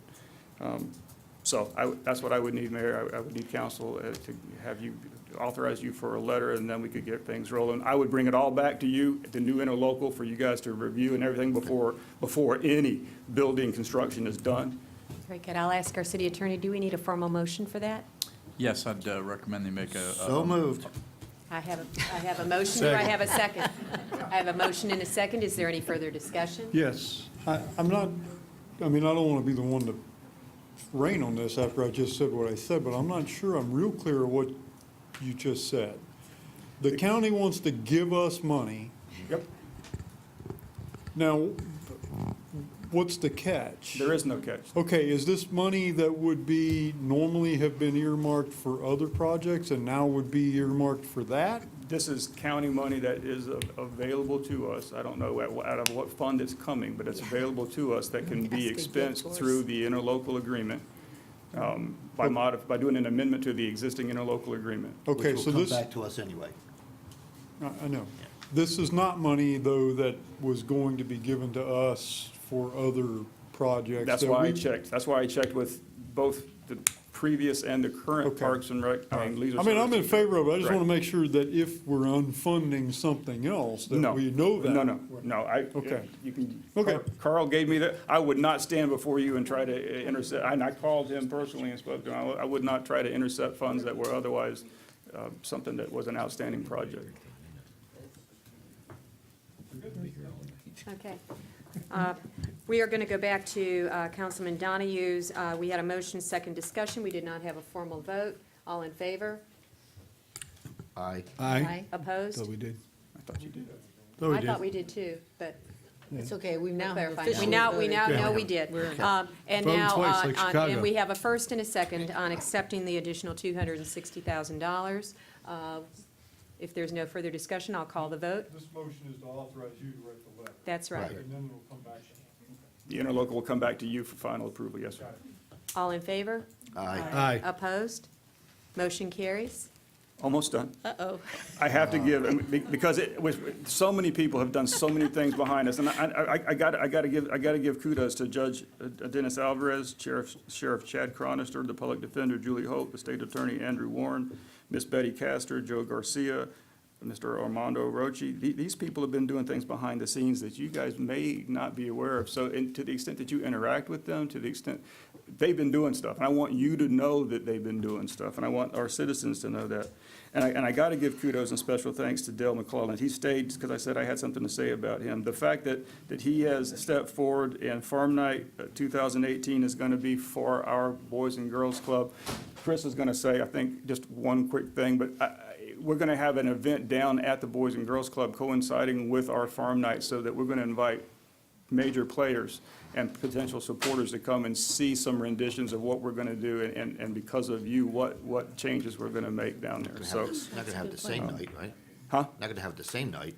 No, absolutely not. All right. But in next year, in probably the month of February, by then, we should have some renditions done. We should be able to share with you, plan an event, and bring everybody down just to show them what plans we have. It is going to be spectacular. I mean, Chris has got some things in the works that are going to make you proud, I promise. So just 2 seconds for Chris, if you would, and thank you so much. What are you going to say? Yeah, what do you say after that? All I can say is, and Mayor and City Council, thank you for the support. If every child and teenager had an advocate and champion like your chief here, this country would be an absolutely just much better place for all kids. So I wanted to go on record saying that, and that we're here to partner and do all we can on behalf of kids here in the Terrace and in the surrounding community. So thank you for the support. Thank you. Thank you for your work with Boys and Girls Club. Chief Albano, thank you, and I will echo what Chief said. We are blessed to have Dale McClellan as a business leader and as a citizen in our community, and thank you for pouring into the lives of young people. Dale, you are a hero in our community. Thank you. Thank you. Next up, 6B, public hearing of resolution to adopt CU number 17-01, conditional use for Windmill Cafe, address 1140 156th Street, Suite 22, and adjacent courtyard. We will open the public hearing. If the city clerk will swear in all persons who will be testifying. Do you swear to tell the truth, the whole truth, and nothing but the truth, so help you God? I do. City council members, I'd ask you to please disclose any oral or written ex parte communication with the applicant and/or citizens regarding this matter. I've had none. I've had none. I've had none. I've had none. Thank you very much. Senior planner, You Michael. got to say it, too. I have had none. And Senior planner, Michael Kokoski will present. Good evening. I'm Michael Kokoski, Senior Planner for City of Temple Terrace. Tonight's public hearing is for conditional use 1701 for Windmill Cafe. The owner is Terrace Plaza Realty, and the applicant is Chuck Homoth, and Lynn Fanese is the agent. Location is 1141 North 56th Street, Suite 22, and the adjacent courtyard in the Terrace Oaks Plaza. I'll just give you here's a closer view of where the location is. The restaurant is basically in part of Building 1, and the adjacent courtyard is actually attached between the two buildings. This is showing the kind of the layout of the proposed restaurant and the courtyard. There'll be 46 seats proposed in the courtyard, and 36 seats in the courtyard and 46 seats inside the restaurant.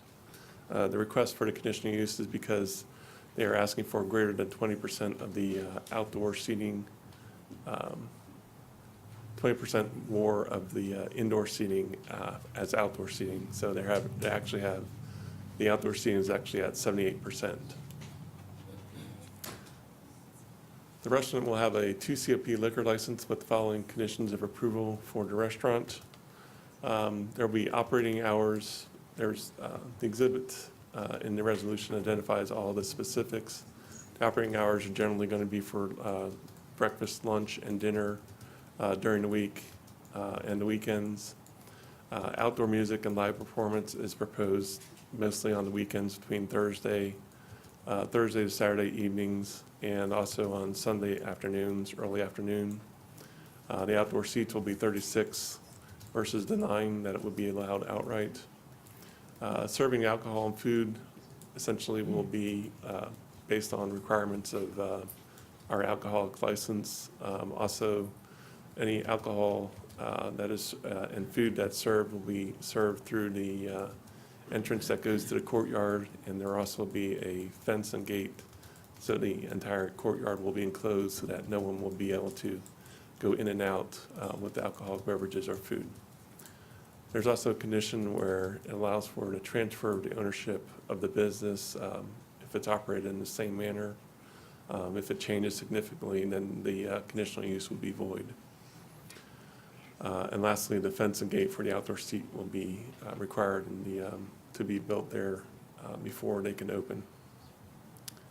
Community Development recommends approval of the resolution with the conditions of approval for CU 1701, and staff will stand for questions. Does the applicant wish to make a presentation?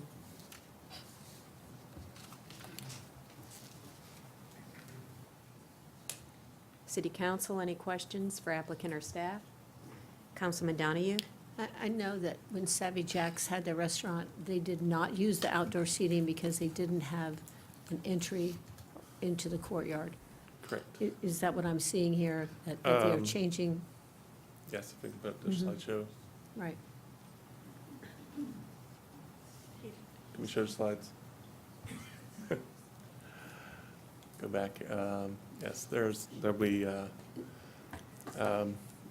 where you have the semicircle, the circle area where the courtyard is pointing. There's an entrance directly south of that, which will be there's They're actually installing ramps there. The entrance will be there and go to the courtyard there. from the restaurant on the Right north side of the building. Okay. Yeah, this means that the seating will not impede the sidewalk in any way, so this will be in a protected seated Correct. area, right? Correct, yeah, there's the wall, the back of the courtyard is wall that has a 6-foot wall, and then the fence and gate, so it'll be completely enclosed. Only access will be through the gate, or from the restaurant. Right. Okay, thank you. Other questions from council? Councilman Shalala? The only question I have is there anything, if there's outside entertainment, there's townhomes right behind there, is there anything being put in place so they're not interfered with if it's in evening hours? Because I don't want residents coming, staying before us yelling and screaming. The proposed hours of operation, there's an existing buffer there. You have the wall, the 6-foot wall. The courtyard, the back of the courtyard is actually 75 feet from property line, and then 105 feet to the closest townhome residence. Plus, so there's existing buffering there. You have parking areas. Also, the operating hours for the outdoor music Thursday to Saturday is from 7 a.m. to 10 p.m. or 7 p.m. to 10 p.m. 10 p.m. is the limit for noise violations, so. Thank you. As long as you addressed it, that's fine.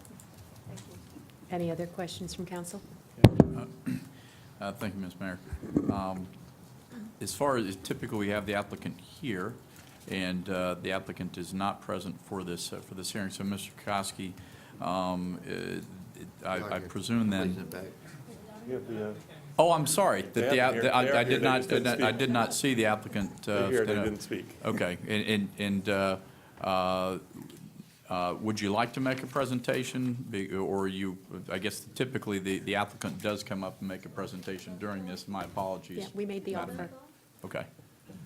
Now, I'm sorry, I must have been looking at the application when you did that, Madam Mayor. Hello, council members and mayor. My name is Chuck Homuth, and I'm the owner of Chuck's Natural Fields Market. I've been a business owner here in Temple Terrace for over 25 years now. My mouth's a little dry, so forgive me. And I'm going to open this new all-natural cafe adjacent to my store with this beautiful courtyard between the two businesses. And for many years, our customers have always commented about, and us ourselves, why don't we use this beautiful courtyard? And now we have this great opportunity to do this, and we feel that the city of Temple Terrace is kind of lacking this type of setup. It's very nice. It's going to be a community, a great community meeting place for lunch, breakfast, lunch, and dinner. And we're going to throw in a little bit of live music. It's going to be very light, enjoyable. It's not going to be late at night or anything like that. So we're thinking it's just going to be, there's a big buzz going on about it. People are really excited about it, and we're all excited about it. And do you have anything to add? Lynn? Hi, I'm Lynn, and congratulations. Nice to have you, Mel. I've worked really hard on this. I also found out that it's not just exclusive to us, the courtyard. It's part of the whole leasing buildings. So anyone in the community can come and sit during their lunchtime. So it's not just exclusive to us. And we did take those people that live in the townhomes in consideration. I had girls go door to door and ask if they were opposed to having music. And we've got several pages here of people with their names and phone numbers saying that they were not opposed, that they are looking forward to it. And so we did take into consideration what other people were going to be thinking about it. And since, we're excited about it, I think it's going to be fun. We talk to our customers as they come through, and people are looking forward to it. Thank you. I have a Councilman question about Haas. something you said.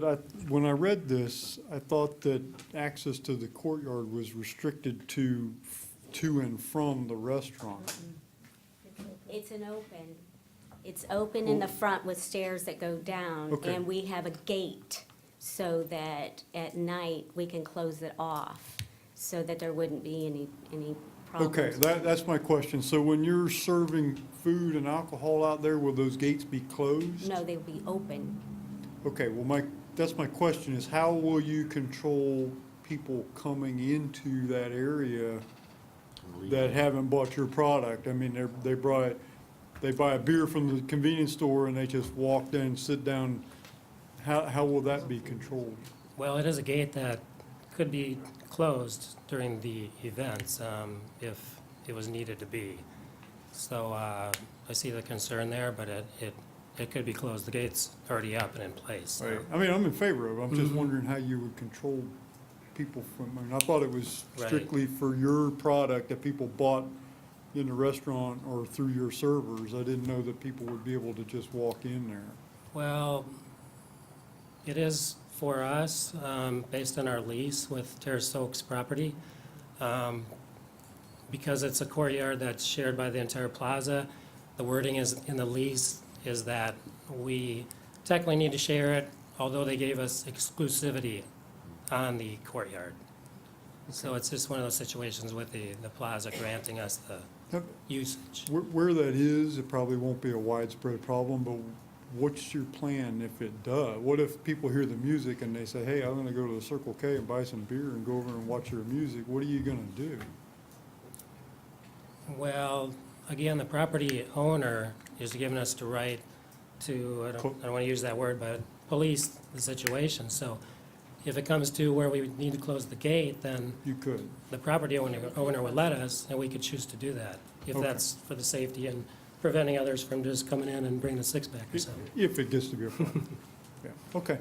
And I would think that the opposite would be a concern as well. What's to stop somebody from, grabbing, sitting there ordering a beer and then just walking away with a beer in their hand that they bought from you, and then they fall in a ditch or something, or fall down and get hurt, and they find out that the last place they had a beer was your place. So I would think that you would want to probably keep that closed more than open, just to protect all involved. Yeah, But I I'm mean- happy with that. The idea is great. Yeah, and to our credit, we planned it out where we had the possibility to keep the gate closed. Because we worked with the property owner to open up a glassway and put a doorway in there. And as Mike described, there's going to be a new ramp and a staircase coming from inside the restaurant. So you can easily go through the restaurant for access to the courtyard if it's gated off. So Good. it's all set up Okay. to work that way. Awesome. Very good. Is there anyone from the public who would like to address this item? Mr. Kennedy? I've known Chuck for 25 years. Basically, I've been shopping at his store. He's one of my neighbors. He's a responsible business owner. He's put a lot of thought into this. He's been thinking about this for years. We have areas like Hyde Park, Davis Island, where people just walk up, sit down outside of a cafe. Well, with properly maintained, he's put a lot, like I said, he's put a lot of thought into. It basically is controlling access by, he can shut a gate. He can let you come in through his restaurant and out into the courtyard. You can put up no trespassing signs enforced by Temple Terrace Police Department. If somebody is acting inappropriately on your property, you ask them to leave. And if they don't want to leave, you call the police up. I'm sure he has some situational plans for if somebody gets rowdy. I'm sure there will be somebody there, maybe discreetly in the background, to provide security. So, I suggest that, it be taken with a full shaker of salt. Thank you. Is there any further council member discussion? Yeah, I would just like to say one thing. I'm very I'm happy with this plan. I think one of the most important things here is the waiver of the ratio of outdoor seating compared to indoor seating. Speaking to a lot of business owners in the city, this is one of the biggest problems that we have that's embedded in our code, probably something that we need to change so it doesn't have to come before us as a waiver, particularly with the way things are trending more towards it in restaurants now that are smaller buildings themselves and tend to have more outside seating.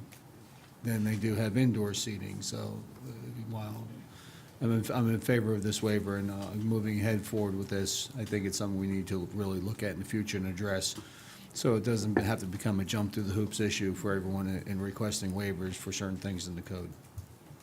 Excellent point, Councilman Boss. At this point, we will, Actually, I just added one, I just want to mention, I did get one phone call in an objection of the, specifically the allowance for the outdoor music from one of the residents in the townhomes. But that's, I only had one call. thank you. We will close the public hearing. If acceptable, I will entertain a motion to approve the conditional use CU number 17-01 Windmill Cafe located at 11-401 56th Street, Suite 22, and the adjacent courtyard. Is there a motion? Move to approve. I have a motion. Do I have a Second. second? A motion and a second. Is there any further discussion? All in favor signify by aye. Aye. Opposed, nay. Thank you. Motion carries. Thank you. Next, first public hearing and first reading of an ordinance to adopt RZP 17-13 rezoning for 6901 East Fletcher Avenue. We will open the public hearing and ask the city clerk to please swear in all persons who will be testifying. Just swear to tell the truth, the whole truth, nothing but the truth, so help you God. I do. City council members, please make disclosures of oral and written ex parte communications with the applicant or citizens regarding this matter. I've had none. I've had none. I've had none. I've had none. I've had none. I've had none. Thank you very much. Senior planner Michael Kokoski will present. Good evening, Michael Kokoski, Senior Planner for City of Temple Terrace. I'm here to present RZP 1713 rezoning application. The owner is JT Enterprise 2 LLC, and the applicant is Stearns Weaver Miller. The location is Lot 7A, which is part of the Temple Terrace, or Tampa Telecom Park DRI. It's located on the east or south side of Fletcher Avenue between Telecom Drive and North Telecom Parkway. The change in zoning is going from the PROF, which is the Planned Research Office Facilities, to planned development with a conceptual plan with sites A through F. The purpose is to allow for more flexible use of the property, allow for office, medical office, restaurant, and retail uses with or without drive-through facilities, and the acreage is 15.67 acres. Previously, this property was approved for 80,000 square feet with 27 one-story offices. It was never built. Recent development order was changed. Development order was made for the DRI. It made 3 changes. It updated trip calculations for office and retail uses. Map H, which is basically the master plan for the development, was modified to add 2 access points on East Fletcher Avenue. And signs for Site A were modified to meet the city land development code requirements versus the DRI requirements for signage. Like I said, the PD versus the PROF zoning, it allows greater flexibility for design. The proposed development will be essentially an accessory use to the entire park and the surrounding area. This is the overall location just showing on the map for Map H. This is the conceptual plan. Essentially, there will be an access point from Site A, which is the westernmost portion of the property. And then there will be access on the eastern portion, which will access, so there will be a continual access point for all development once finalized from Telecom Drive to North Telecom Parkway. In addition, there potentially will be 2 access points on East Fletcher Avenue. Both will be right in, right out turns only. The overall development for the site is going to consist of 29,000 square feet of various uses amongst the 6 sites. There are 11 conditions of approval for this request. It is a This is one of our first conceptual plans that's been implemented by our recent land development code change. So the first condition generally states that the expiration, the plan development site plan improvements, site plan will expire after 2 years. Condition 2 is the approved uses for Lot 7A, which is office, medical office, retail, and restaurant uses. There's a visibility easement and a cross-access easement, which are shown basically to provide to the east of the Site A. The first cross-access easement addresses the access point from Site A to the proposed first entrance on Fletcher Avenue. There will be several off-site improvements which will need to be made, which are specified in the conditions of approval. These items are such as left turn lanes on Telecom Drive, entrance driveways for access to the new driveway, and other improvements, water and sewer and sidewalk improvements that may be required. Condition 6 is the final site plan review. Given that this is planned to be a stage development, for each site plan that comes in, staff will review each site plan to make sure it's consistent with the DRI and the conceptual plan, and any additional requirements that need to be made will be addressed at that time. Condition 7 deals with platting. At some point, this property will be platted, and when that occurs, the necessary requirements will be submitted to the city, and that platting process will occur as required. Condition 8 deals with the DRI land use equivalency matrix. The DRI allows different uses to be changed, as this currently is, current Lot 7A is intended to be used for office uses. Any change of the use will have to be made to either change the office to the retail use. That change will need to be made as each site plan comes through. Condition 9 deals with the signage for the standards for the Lot 7A. Site A was taken out to to meet the city's land development code requirements. The rest of the site speed at F will address the sign standards of the DRI unless that sign standard is changed. Condition 10 deals with outdoor seats. This is specifically for Site A, which is proposed to be a gas station and convenience store.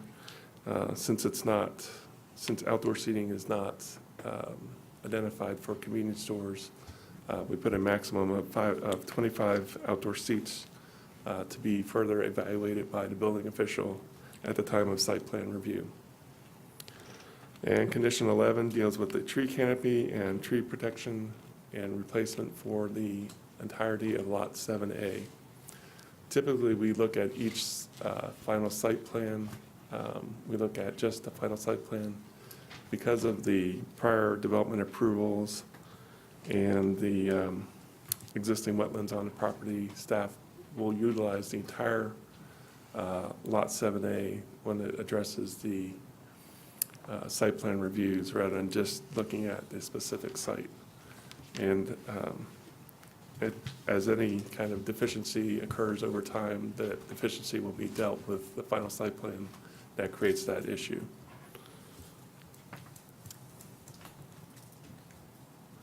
Staff recommends council approve the ordinance to adopt RZP 1713, and the Planning Commission found the request consistent with the comprehensive plan, and staff will stand for questions. Does the applicant wish to make a presentation?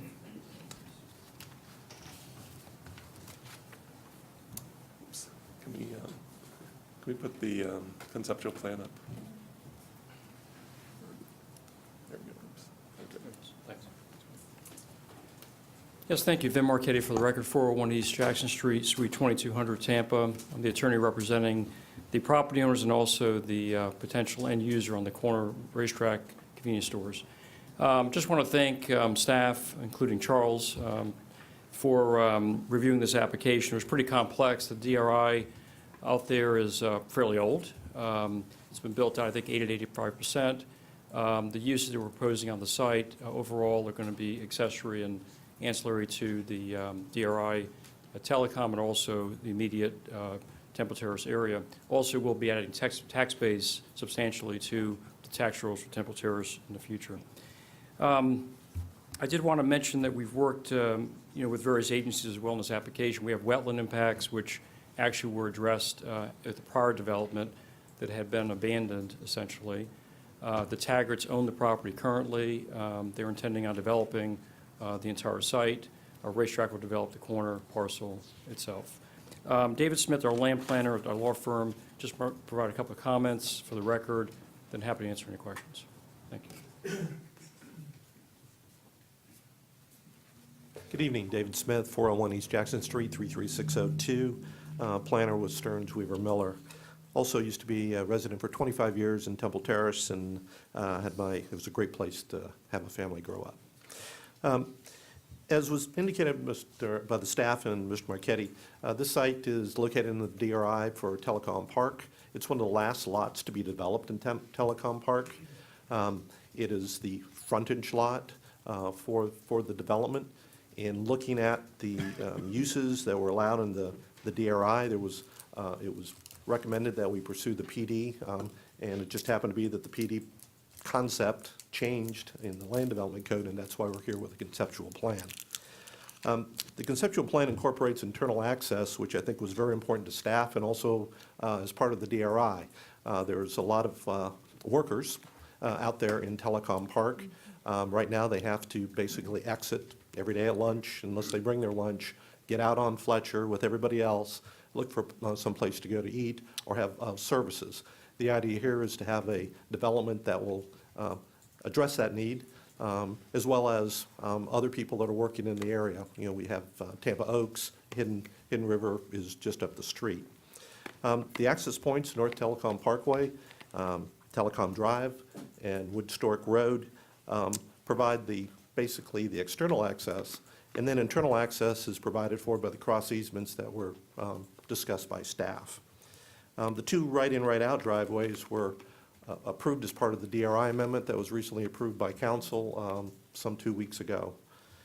The range of uses include many commercial uses, provide the opportunity for office uses. There could be bank uses potentially on site, but the first user is going to be racetrack, convenience gas.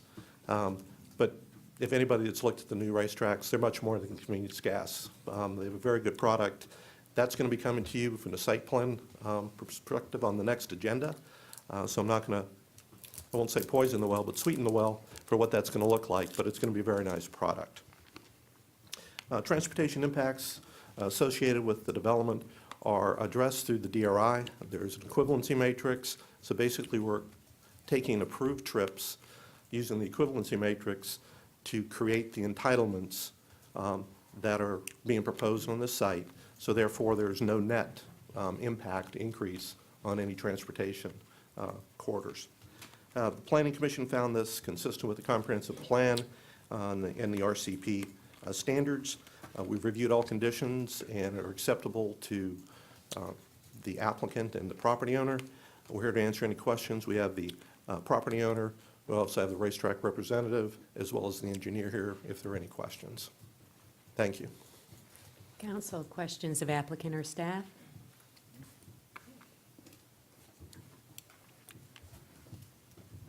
Is there anyone from the public that would like to address council on this matter?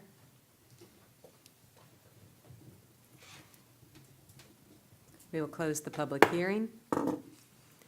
City Clerk, if you would please read the title of the ordinance. An ordinance of the City of Temple Terrace, Florida, rezoning 15.67 acres of property located on the south side of each Fletcher Avenue between Telecom Drive and North Telecom Parkway with an addressable location of 6901 East Fletcher Avenue, formerly known as 13401 North Telecom Parkway, and Lot 7A of the Tampa Telecom Park Development of Regional Impact from zoning classification PROF Plan Research Office Facilities to PD Plan Development with a conceptual plan for 29,000 square feet of development, allowing office, medical office, restaurant, and general retail uses, with or without drive-through facilities for RZP 17-13, providing for amendment of the official zoning map of the city, providing a severability clause effective date, repealing all ordinances or parts of ordinances in conflict herewith. If acceptable, we'll entertain a motion to approve RZP 17-13 on first reading. If approved, this will come back before council for a second public hearing and reading on November 21st, 2017. Is there a motion? Move to approve. Second. Move to approve an ordinance and adopt RZP number 17-13, rezoning for 6901 East Fletcher Avenue. Second. We have a first and a second. Any further discussion? We'll call the vote. All in favor signify with aye. Aye. Opposed, nay. Thank you. Motion carries. Thank you. Thank you, gentlemen. Next, items D, E, and F. We'll open the public hearing on Comprehensive Plan Amendment CA 17-01 to 17-03. Senior Planner Michael Kokoski will give a brief review of each comprehensive plan amendment.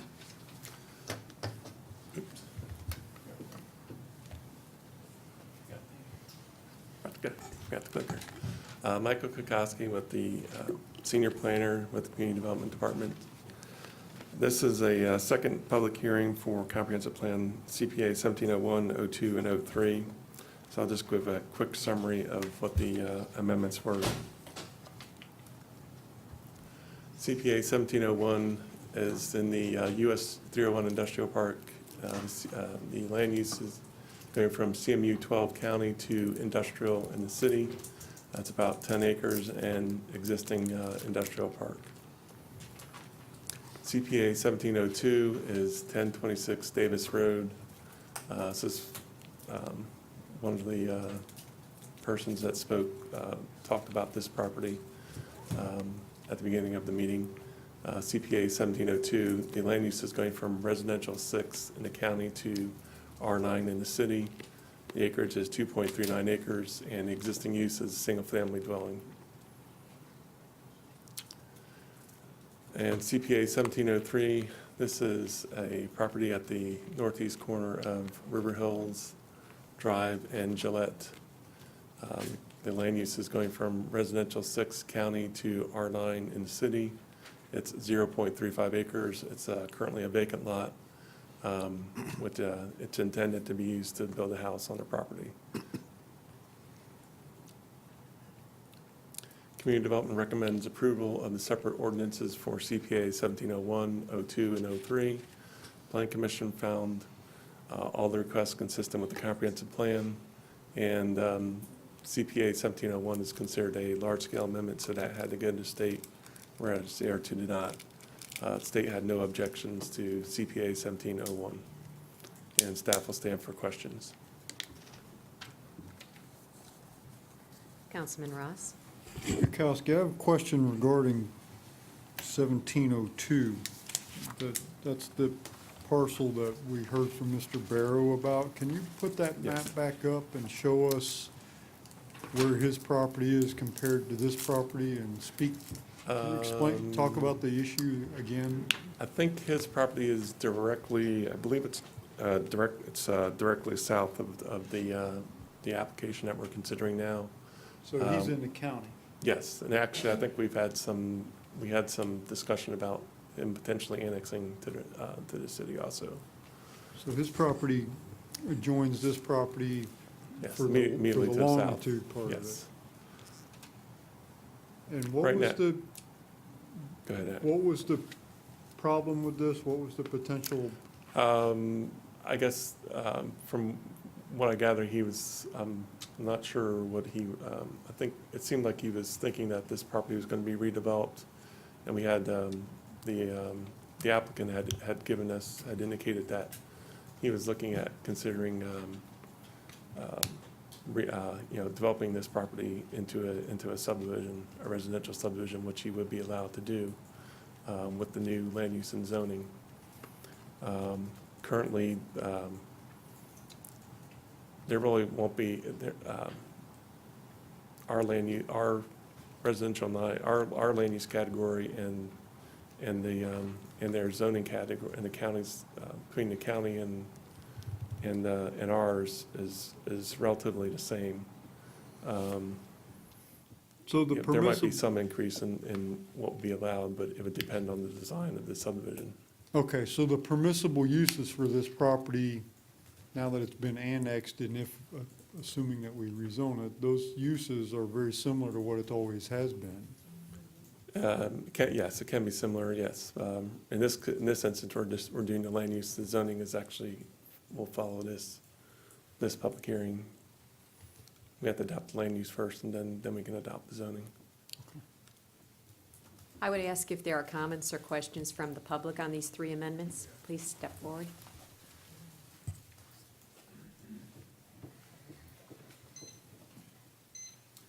As long as I've been there, that property's been agricultural at one time.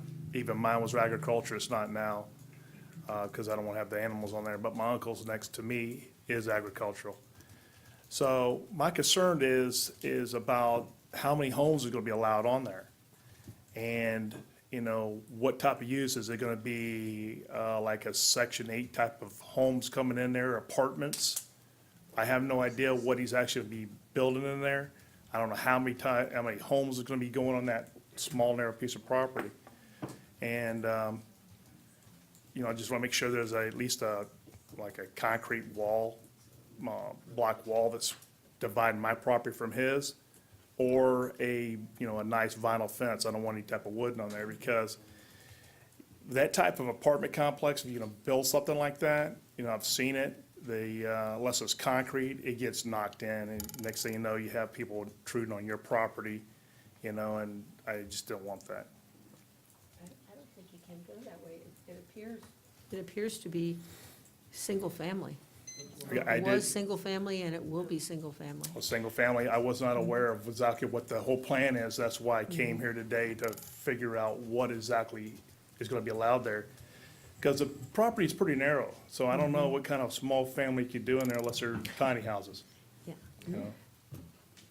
And sir, that would come up at subsequent, there'd have to be rezoning of the property. Okay. And then to the extent that the owner wants to develop the property, they have to come back before council with either a site plan, plat, or something of Okay. that nature that would provide an opportunity for comment on things like buffering, et Okay. cetera. But at this point in time, it's just a change in the land use designation of the property, and that's all. Well, thank you for clearing that up. I wasn't sure, because I want to make sure I get down there and be heard.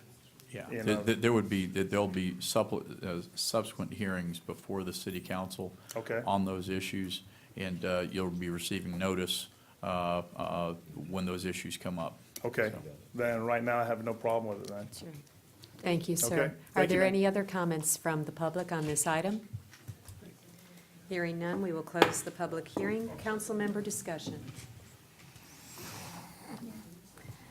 The city clerk would please read title of ordinance 1433, and then we will entertain a motion to adopt. An ordinance of the City of Temple Terrace amending the Imagine 2040 City of Temple Terrace Comprehensive Plan, future land use map for 8 parcels of property located at 8801 Enterprise Cove, 7703 Industrial Lane, and 8802, which is a building. 8802 is parking. 8804, 8806, 8808, and 8812 Venture Cove, which in total consists of approximately 10.12 acres, as more particularly described in Section 2 below, by changing the future land use designation on said properties from Hillsborough County Community Mixed Use 12 to City of Temple Terrace Industrial for CPA 17-01A through H, providing a severability clause effective date and repealing all ordinances or parts of ordinances in conflict herewith. That's not the right ordinance. And, excuse me, I think the ordinance that you just read was an ordinance for another land use matter. No, it's for I thought we 1701. did 1, 2, and 3. Didn't you present 1, 2, and 3? Is that We need to read each ordinance separately. There's so three far, ordinances three, for three. the There's comprehensive plan Seven. amendments. Here we are. 01, 02, and 03, items D, E, and F. So that was 01. Okay. And My apologies, because you just went through all three, and I was thinking of the last one, so my apologies for bringing that up and Okay. causing confusion. Is there a motion? Move to approve CPA 1701. Is there a second? Second. Any further discussion? We'll call the vote. All in favor? Aye. Opposed? Motion carries. If the clerk would please read title of ordinance 1435. An ordinance of the City of Temple Terrace, Florida, amending the Imagine 2040 City of Temple Terrace Comprehensive Plan, future land use map for a parcel of land located west of Davis Road, approximately 235 feet south of Navajo Avenue, at 10026 Davis Road, consistent of approximately 2.39 acres, as more particularly described in Section 2 below, by changing the future land use designation on said property from Hillsborough County Residential 6 to the City of Temple Terrace Residential 9, for CPA 17-02, providing a severability clause, effective date, and repealing all ordinances or parts of ordinances in conflict herewith. Is there a motion to approve? Move to approve and adopt CPA 1702. Is there a second? Any further discussion? We'll call the vote. All in favor? Aye. Aye. Opposed? Very good. Motion carries. If the clerk would please read title of ordinance 1437. An ordinance of the City of Temple Terrace, Florida, amending the Imagine 2040 City of Temple Terrace Comprehensive Plan, future land use map for a parcel of land located at the northeast corner of Gillette Avenue and River Hills Drive at 12045 River Hills Drive, consisting of approximately 0.35 acres, as more particularly described in Section 2 below, by changing the future land use designation from Hillsborough County Residential 6 to the City of Temple Terrace Residential 9 for CPA 17-03, providing a severability clause, effective date, and repealing all ordinances or parts of ordinances in conflict herewith. Is there a motion? Yes, move to approve and adopt CPA 17-03. Second? Second. Further discussion? All in favor? Aye. Opposed? Motion carries. Moving forward, items 6G through K, we will open the public hearing. Senior Planner Michael Kokoski will give a brief review of each of the rezoning petitions. Good evening, Michael Kokoski, Senior Planner for Community Development Department. This is a second public hearing for rezonings 1702 through 1706. Let's briefly describe each amendment. RZP 1702, this is in the US 301 Industrial Park. We are essentially rezoning the entire industrial park area from manufacturing and interstate plan development 1 in the county to light industrial in the city. It's approximately 86 acres. RZP 1703, this zoning, the property that we had some discussion on previously for 1026 Davis Road. The zoning is going from RSC 6 and ASC 1 in the county, which is residential and agricultural, to R7 in the city. The acreage is 2.3 acres. The existing use is single-family dwelling. The R7 zoning for the city allows primarily single-family homes. It also allows conditional uses that would be allowed in the residential zoning districts. RZP 1704, this is again on the River Hills property on the northeast corner of River Hills Drive in Gillette. It's going from RSC 6th County to planned development in the city. The acreage is 0.35 acres. The proposed use is a single-family dwelling. However, it would also, we also have conditions of approval for this site. We are zoning this property to PD simply because of prior approvals that were granted by the county. The county granted a variance for the construction of a single-family home to be built that would not meet our current R7 standards, which typically would occur in this property. However, since those standards cannot be met, we zoned it to PD. The PD will allow R7 uses and standards to be met, required to be met, except for a 7.5-foot corner yard setback, and the lot width is less than 70 feet. Those are the only two conditions that aren't met by the R7 zoning district. RZP 1705, this is the southwest corner of 78th Street and Temple Terrace Highway. It's going from commercial general in the county to commercial general in the city. The acreage is 0.83 acres, and the current use is a gas station and convenience store. RZP 1706, this one we had to make a slight modification to. The Tico property is essentially the north portion of the property, consisting of 124 acres. It's going from agricultural and commercial in the county to public, quasi-public in the city. The use is electric substation, training, and storage area. The county property to the south, just below where it says subject site, is 63 acres. It's going from PDH, which is Planned Development Housing in the county, to preservation in the city. This is an existing county preserve. The other change that we did make is we originally had a portion kind of to the southeast. There was a portion that was belonged to the city of Temple Terrace. We had to take that out due to issues with the legal description, and so we had to take that out. So the overall acreage went from 191 acres to 186.71 acres. And we also reduced, went from 8 parcels to 7 parcels by taking that out.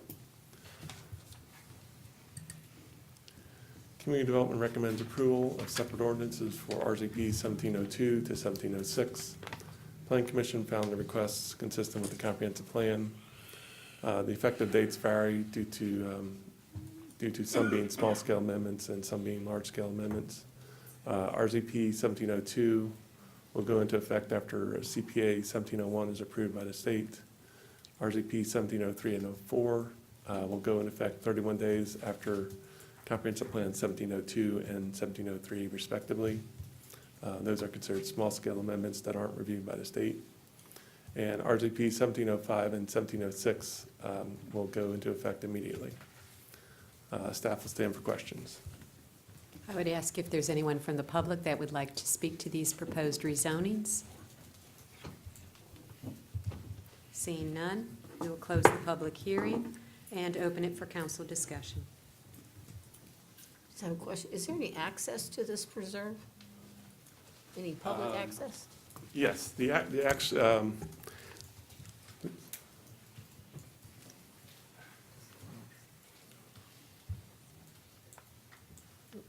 put the slides back up. There we go. It's kind of hard to see, but there's actually a lot in the just south of the boundary there. The access is Woodland Ridge Drive, which is actually part of that, but that property was already zoned. So that's the actual entrance for the preserve. And it goes along the river? Okay. Yeah. Yes. Okay. Yes, all of this property is to the east of the east of the Hillsborough River and west of Davis Road. Okay, thank you.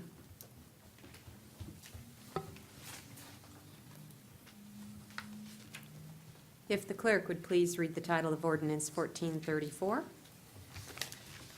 An ordinance of the City of Temple Terrace, Florida, rezoning 28 parcels totaling 85.56 acres of property located in the LAM Industrial Park and US 301 Industrial Park addition subdivisions located west of US Highway 301 and south of Harney Road from Hillsborough County zoning districts M, manufacturing, and IPD 1, Interstate Plan Development 1, to City Zoning District Light Industrial, providing for amendment of the official map, zoning map of the city, providing a severability clause, effective date, and repealing all ordinances or parts of ordinances in conflict herewith. We'll entertain a motion to approve. Move to approve and adopt RZP 17-02, rezoning for US 301 Industrial Park. Second. We have a first and a second. Is there any further discussion? All in favor signify with aye. Aye. Aye. Opposed?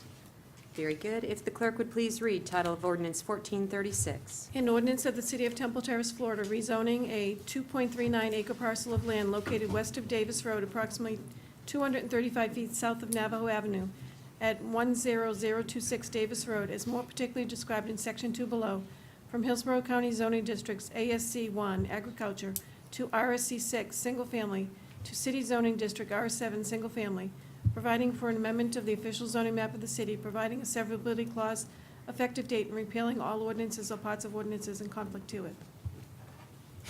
We'll entertain a motion. I move to approve, adopt RZP 1703 for 10026 Davis Road. Second? We have a first and a second. Is there any further discussion? All in favor signify with aye. Aye. Opposed? Very good. If the city clerk would please read title of ordinance 1438. An ordinance of the City of Temple Terrace, Florida, rezoning a 0.35 acre parcel of land located at the northeast corner of River Hills Drive and Gillette Avenue at 12045 River Hills Drive, as more particularly described in Section 2 below, from the Hillsborough County zoning district, RSC 6, single family, to City Zoning District, PD Plan Development, providing for amendment of the official zoning map of the city, providing a severability clause, effective date, and repealing all ordinances or parts of ordinances in conflict to it. Is there a motion? Move to approve RZP 17-04, rezoning related to CPA 17-03 for 12045 River Hills Drive. Second. We have a first and a second. Any further discussion? All in favor signify with aye. Aye. Opposed, nay.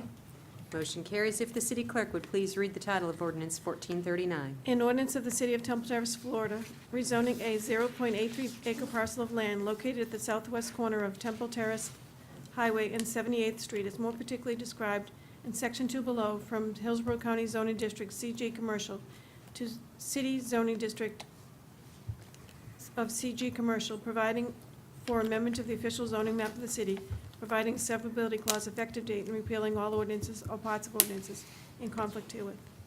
Is there a motion? Yes. Move to approve, adopt RZP 17-05, rezoning for 7749 Temple Terrace Highway. Is there a second? Second. Any further discussion? All in favor signify with aye. Aye. Opposed, nay. Motion carries. If the city clerk would please read the title of ordinance 1440. An ordinance of the City of Temple Terrace, Florida, rezoning 7 parcels of land totaling 187.61 acres located on the west side of Davis Road in the vicinity of McRae Road, as more particularly described in Section 2 below, from the Hillsborough County zoning classifications, agriculture, planned development, housing, and commercial C-2 to city, public/quasi-public, and preservation, providing for amendment to the official zoning map of the city, providing a severability clause, effective date, and repealing all ordinances or parts of ordinances in conflict to it. Is there a motion? I move to approve and adopt RZP 17-06. Second? We have a first and a second. Is there further discussion? All in favor signify with aye. Aye. Opposed, nay. Thank you. It carries. Moving on, council business, item number 7, a resolution approving the Temple Terrace Golf and Country Club forbearance agreement. City Manager Stevenson will explain.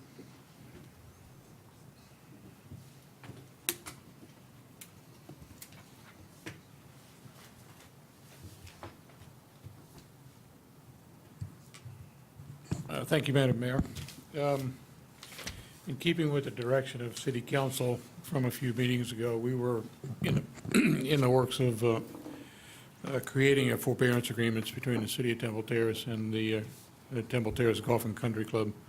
Attached to this agreement, attached to the agenda this evening is that agreement and a resolution that staff recommends the council approve to allow the club an extended period of time to develop a sustainable business plan for the continued uninterrupted operations of the golf club. Not to go into too much detail, the agreement has been signed due to the work of our city attorney and Mr. Whittemore, who worked diligently to get this before council. It has been executed by the club. We do have a signed agreement.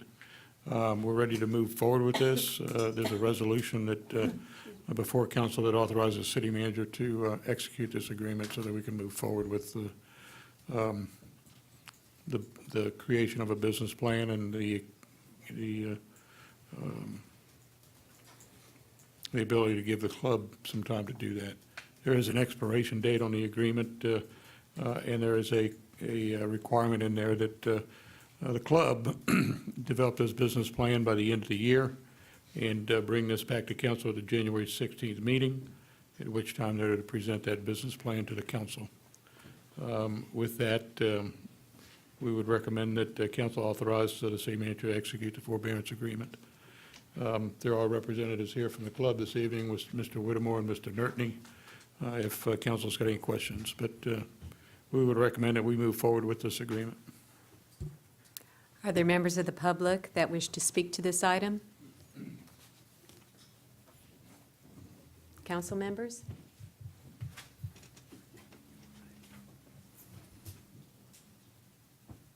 If acceptable, we'll entertain a motion authorizing the city manager to execute the forbearance agreement between the city and the Temple Terrace Golf and Country Club. Move to approve city manager to move forward with signing the forbearance agreement between the city of Temple Terrace and the Temple Terrace Golf and Country Club. We have a motion and a second. Is there any further discussion? We'll call the vote. All in favor? Aye. Opposed?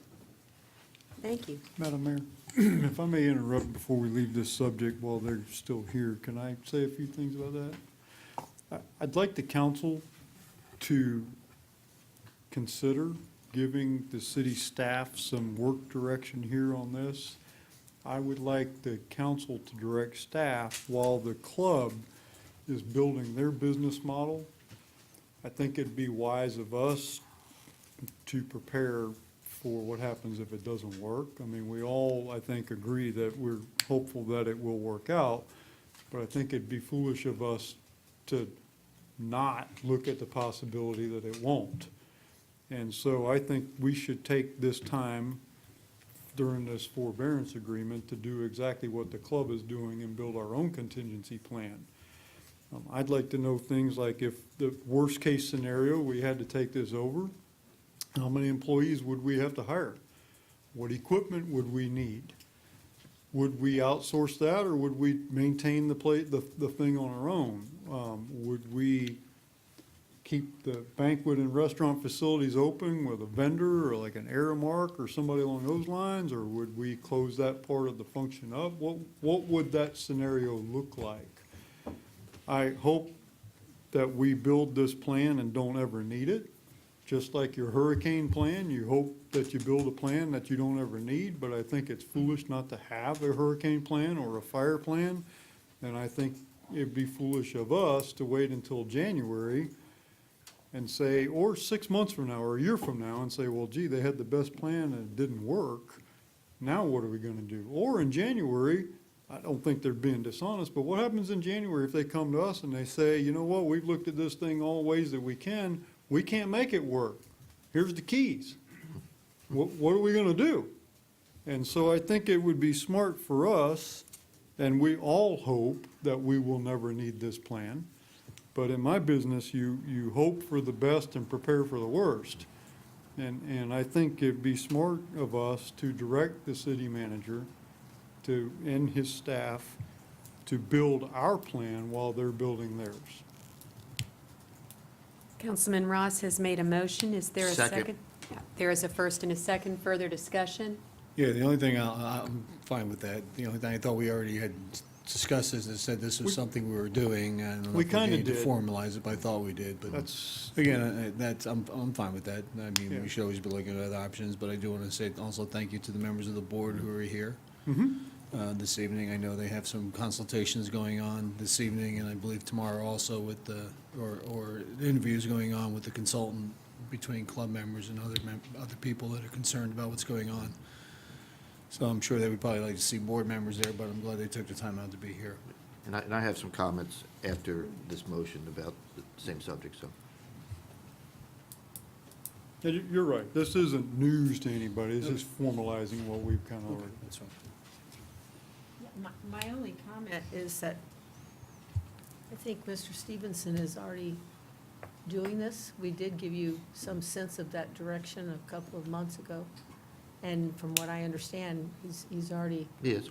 doing that. So tonight, we're just formalizing what Yeah, but I want a what he's already- document. I want this formalized, Oh, and I yes, want some expectation that Absolutely. at some point in January or February, or whenever that we're gonna get a document that has a number of employees. What's the fiscal impact of this? What could this scenario look like? Rather than us just kind of conceptually thinking about it, I want something that we can look at and say, ugh, you know, how can we make this? Because, you know, I think that's what you're going to see. and like I said, it's no affront to the club. I know they're doing the best they can, and hopefully we won't ever need this, but we need to get our ducks in a row too. Absolutely. Totally agree. Is there any further discussion on this item, on this motion? We'll call the vote. All in favor? Aye. Opposed? Very good. If I may. Absolutely. On the same line of, same subject matter, a couple of things have progressed in the positive over the last couple of weeks. We do now have financial documents through August, is that right, Mr. Sischler? Through August of this year. We now have, I guess, June through August, which is all the time after the, you know, those other guys left. They have hired a consultant. It's my understanding that that consultant will be available to meet individually with council members at a mutually agreeable time when he's here. He's not here every day. He comes, I don't know how often he comes, or if that, it's not, I don't think it's a regular schedule. I think he comes when he needs to come. But my understanding is that consultant will be available for council to talk to at a mutually agreeable time. So we've got the financial documents. They've hired the consultant is working. The consultant is prepared to meet with council members individually to answer any questions they have. I do want to address an item that Mr. Chalor has requested at least 2 times, maybe more, and that's the tax returns. I understand the club has some concern that if the tax returns are given to council, that they then become public, and that they have some concerns over that. So what I'd like to, since the club is here and they're willing to come up and talk about it, is I still think it's important that the club do everything they can to help individual council members get warm and fuzzy with whatever plan they come up with. And I'd like to have a discussion, maybe it's not here, but with our council on how we can make those forms available, even if it's on an individual basis, to those that want to see it. I think it's important that the club be transparent with us, and they have been. Sometimes it's been a little bit of a struggle, not their fault, but it's been a struggle to get some of these documents, and I understand that they're trying to, you know, get back on their feet after Integrity left. But we do have the financial documents now. I do also think it's important that Mr. Chalor get to see what he wants to see. Each individual one of us will be ultimately voting on a plan that you come up with, and we each have items that will make us more confident with that plan. And I think it's important that the club try to accommodate those items that, to the reasonableness that they can. I understand your concerns about privacy and having those kind of documents out there in the public. The United States as a whole goes through that every presidential election year. So I get it. But I think there's a way, in conjunction with our council, that Mr. Chalor's request can be accommodated so that he can become comfortable, and if others want to do the same, they can become comfortable with all the financial numbers, so that when you do come up with a plan, and we're certainly all positive and hopeful that you will, that we can be, each one of us is comfortable that with the numbers and that the plan is something that they can move forward with. So my suggestion is that whoever, Mr. Whittemore, I think you've been the point man on this, that you get with our council to see, our legal counsel, to see how we can accommodate Mr. Chalor's request and get tax returns in front of him without exposing them to the scrutiny of the public at large. Okay? Thank you. Did you want to speak at all, Mr. Whittemore?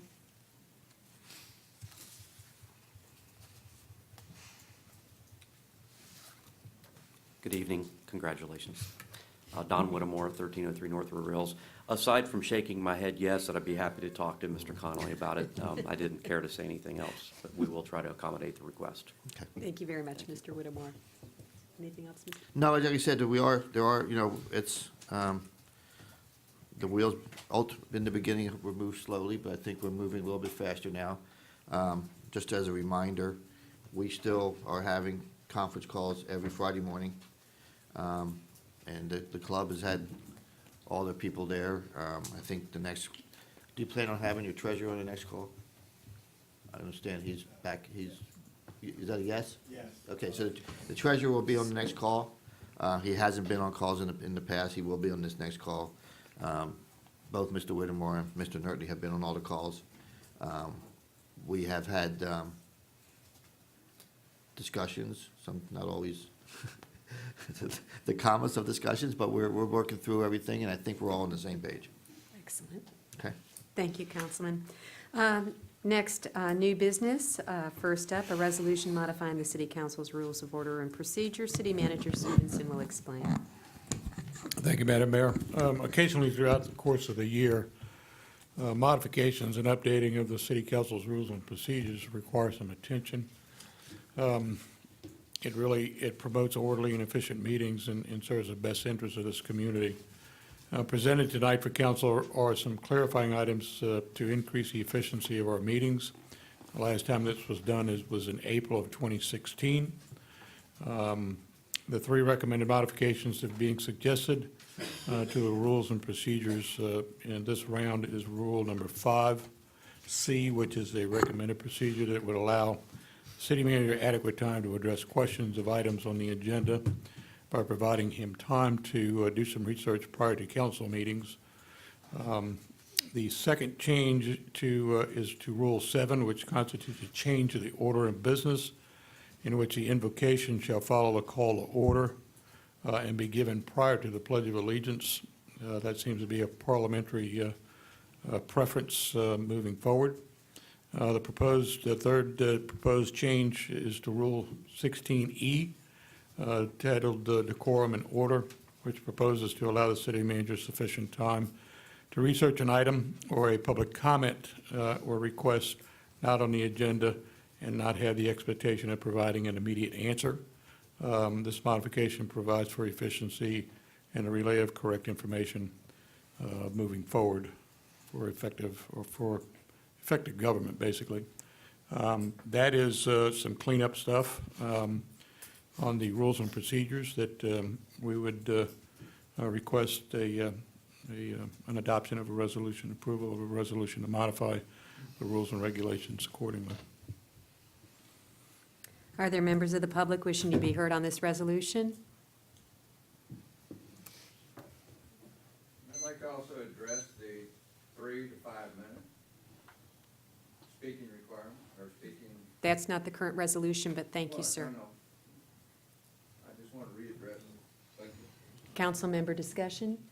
Councilman Donahue. Yes. I have, on 5C, I absolutely have no problem with that, but I do want to ask you, in 16E, it says it again.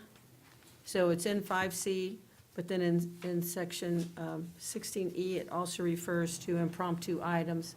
Is there a reason that appears twice? I don't know that it appears twice. Well, the first time Ms. Donahue. in C, it says, I didn't bring that one. It indicates that you need sufficient time to prepare, that we should bring you an item before noon on the day of a meeting, and I have absolutely no problem with that. But then in E, it says, council members shall not place impromptu items on the agenda, absence of city manager bill. I mean, it's pretty much the same thing. I just wondered why we had it in there twice. Yeah, it relates to two different situations, basically. 16E deals with items that are not on the agenda. Bless you. In an example where something gets put on the agenda during the meeting, it's not really advertised before the meeting. I don't think that that's transparent. I do think that if there's something that needs to be on the agenda, that we should get it on the agenda before we bring it to council. We've had situations where someone brings an item up that person's wishing to speak at 3 minutes, and then it ends up getting put on to business for further discussion. I don't know that that's really an efficient way of doing that. I do think that if there is an item that comes out of the 3-minute people wishing to speak for 3 minutes, that we should get a recommendation that we put it on a subsequent meeting. So that's basically what we're after right there. Okay, I have a real problem with that. I didn't have a problem with it showing up twice. I understand that. But I have a real problem with people in the audience bringing something, and then we say, well, we'll get back to you next 2 weeks from now. So I don't want to stifle that. We need to make sure that people understand that, and sometimes it's an item that they've already taken to code or water, you or somebody, and they've already, it just hasn't met with their expectation of getting an answer. So in frustration, they come and they speak their 3 minutes. And then the poor things have to sit through the entire meeting until one of us says, well, you're still here, come forward, and now we can talk about it. I absolutely agree that we should not expect you to give them an answer on the spot. But I don't want to squelch that, that feeling that the citizens have that they can come forward and address us on these issues. So having it said in this way is a little open-ended. I mean, it says, shall be provided the ability to research the matter, which we're doing now. I mean, Well- we really never said to you, tell us the answer right this minute. I mean, I can't Well, think of. I think that's happened in the past. I think, quite honestly, that has happened in the past. I don't think that is a good way of doing government, and that if somebody wants to come up and make a comment and they've got a particular problem, what happens is you guys are looking for an answer right away that I don't have, and certainly I think it's more than appropriate to give me the opportunity to look into it. At the same time, if it is not advertised as an item on the agenda and then it comes up for more discussion, then you're really limiting the rest of the community to be able to have discussion on that item that evening. Okay, well then, So, maybe we just need to, when someone brings it, because it's going to be a change now going forward. People have been used to bringing an item and there was some discussion. So if now, are we now going to say, thank you for your comment, it will be on the agenda next time? I If- mean, if we're not it- going to go to that extent, are we? well, if it's directed by council to be put on an agenda, then it would be put on an agenda if there's Okay. further conversation. Okay, We've got several examples. Chickens. Somebody comes in and makes a comment about the chickens, and, it's as if we're supposed to have an answer, and staff certainly is not prepared either, because that's an impromptu item that is now put on the agenda for discussion. Yet we have discussion about chickens, and I just think that allowing continued items like that to be discussed at the council level without being on the agenda as, a chicken agenda, or whatever you want to call it, I just think it puts staff and the administration in a bad spot to be able to have to talk about chickens right off the bat. Councilman Boss? And I'm going to agree with the city manager. That's exactly how I interpreted it, seeing some of the conversations that have gone before where items are brought up from the floor by members of the audience. I don't think this should stifle them. This should absolutely encourage them more to bring items to us that could be put forth on a future agenda so that everyone can see it, and they don't have to sit through a meeting like this where you go through 27 RZP zoning things, and they have to wait for new business to get an answer to a question, where they can know it'll be a time certain on an agenda. If they have that much concern about it, they should, you can wait 2 weeks rather than sit here for 3.5 hours to wait for it to be brought up and go home. You've got it on there. You've got the notice from council to put on the agenda to bring forward for future conversation, where everyone knows the conversation is going to be, where other people may have the same concern and want to speak on it are not going to be here, whether supportive or not. So that's how I interpreted it. okay. Can I make another comment? Councilman Shalera, did you have something to say on this? Maybe. I'm sorry. sorry, I thought I He's saw gonna your wait and make hand. sure Gonna wait. everybody else is talking before he talks. You know how that works. Well, Frank's gonna be if I- last. If I may, I mean, I got a problem with the word "shall not," okay? I don't want to mince words, and I don't want to be sitting here all night talking about a word. But, you know, here's the thing, I mean, I try to, you call us all, either in the morning or the day before a meeting. I try to get everything out that I know about. Sometimes it doesn't happen, but I will say for the record right now, right here, and I think you know this already, I do not expect you to give me an answer that you don't know.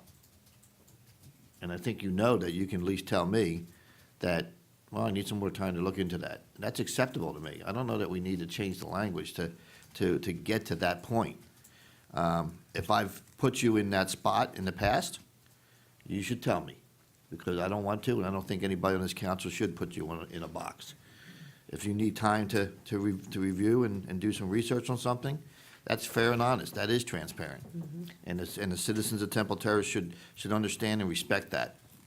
I don't know that we need to have language that says that. I don't necessarily have a problem with adding it in, but again, I have never intentionally tried to put you into a box. If I have unintentionally, I expect you to tell me that. And I think that stands the same for everybody here on council. You and your staff go out of their way to try to avoid the gotchas on the dias. You call us the day before, you call us the morning before, and to the best of my ability, I try to get all that stuff out with you ahead of time. Should the predicament or environment or situation come up that I don't do that, I have no problem whatsoever in you telling me I and staff need to go back and do some research. I think that's fair, I think that's transparent, and I don't think anybody up here should expect anything more. Madam Mayor, I think to address the issue that Mr. Pogorlich just raised, and this is one way to address this. The language that's used in the first change, 5C, council members are encouraged to, and so if you didn't want to have an absolute prohibition in E, you could change the language in that last sentence to eliminate shall not, to remove that, and indicate instead are encouraged not to. That's fine, and like I said, I don't want to get into a wordsmithing war here, and if I'm guilty of the reason for this language coming up, I apologize. And again, as our city manager, I do not expect you to be the be-all, end-all, know-all for things that pop out at the last second. And I think the citizens of this city do not expect that as well. I don't think that you have to have an answer right away. I think it's extremely transparent to say, I need to go back and look at that. Are there any additional comments? think Mr. Ross wants to say something. Councilman Ross? Yes, look, nobody likes gotchas, and I try very hard not to do that. Sometimes it happens. Democracy can be ugly. And I got some heartburn about this, and I understand the intent of it is not to do a gotcha, and I try very hard not to do that. If I do, I apologize. I, too, like Mr. Pogorlich, have absolutely no problem with, I don't know, or this is gonna take some work. I'll get back with you at the next council meeting, and I make a note, because this has happened a bunch of times just since I've been on there. I make a note, and at the next council meeting, if you don't bring it up in your city manager's report, I ask you. But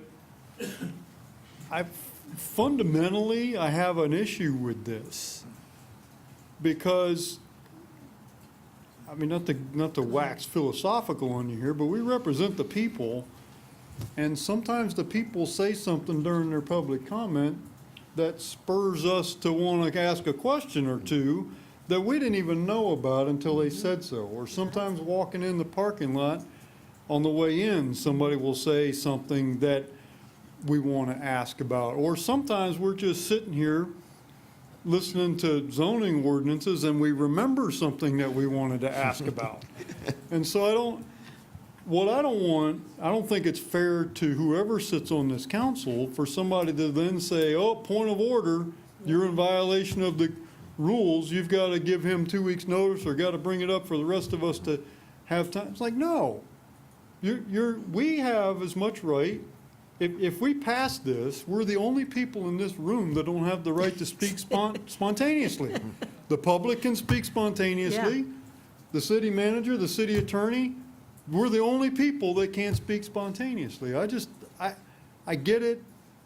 I think we all need to do better at avoiding the gotchas. I've seen that where there's things that have been brought up that could very well have been brought up yesterday in his office or during the phone call that takes place before the council meeting. But to change the rules and to stifle us, I have some heartburn over that. Can I just make a recommendation real quick, since obviously we're not going to come to any consensus about this? I know we have a lot of volunteers that are waiting and helping out Yeah, we for can the table it. celebration of the mayor's election, that we table this item to the next meeting, because we're going to have a lot to discuss about this because of different things. We obviously have the CRA recommendation to consider yet, so I would just move that we table this to the next I'm meeting. okay with that, but I so- do want to say one more thing. And I have a comment. The other thing. Is there a motion to table? Yes. Is there a Second. second? Okay, further discussion? The other thing I wanted to say is, we have in the past had issues where this particular problem has been rampant. We have had, for lack of a better word, interventions on the dais. And I think a lot of people out here witnessed it.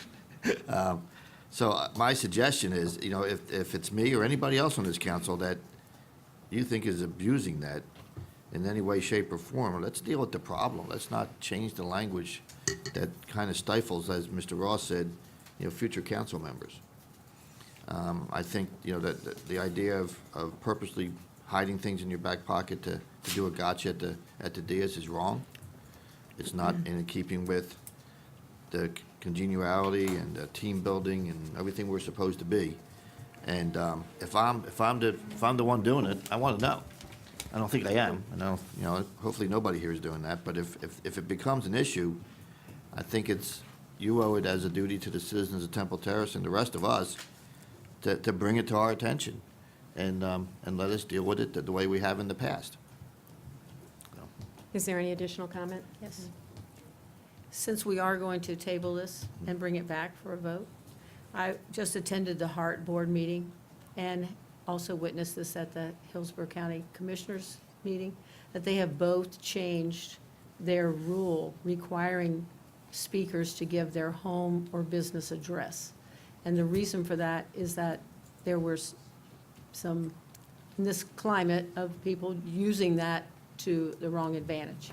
So I would like to strike the words "and address" when we're referring to the public speaking to us. And that would require, and that's in section 16D and G.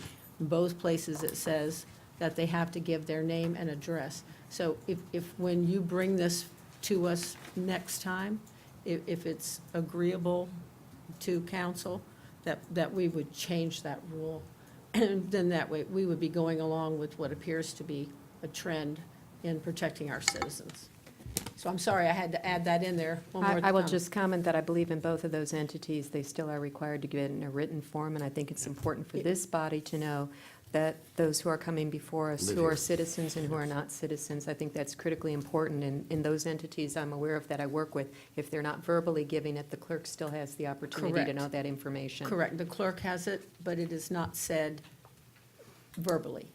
We have a first, a second. Is there any further discussion on tabling? On tabling, no. All in favor? Aye. Opposed? Thank you very much. We're moving on now to item B, considerations of the recommendation regarding proposals received for the downtown redevelopment area. City Manager Stevenson. Thank you, Madam Mayor. We had just ended a the redevelopment agency meeting, at which point there was a recommendation made to bring to council that we move forward with Paragon Development. And as far as selecting a developer, we've got a sample resolution here that we're going to be asking for council to give us some direction regarding the selection of that developer.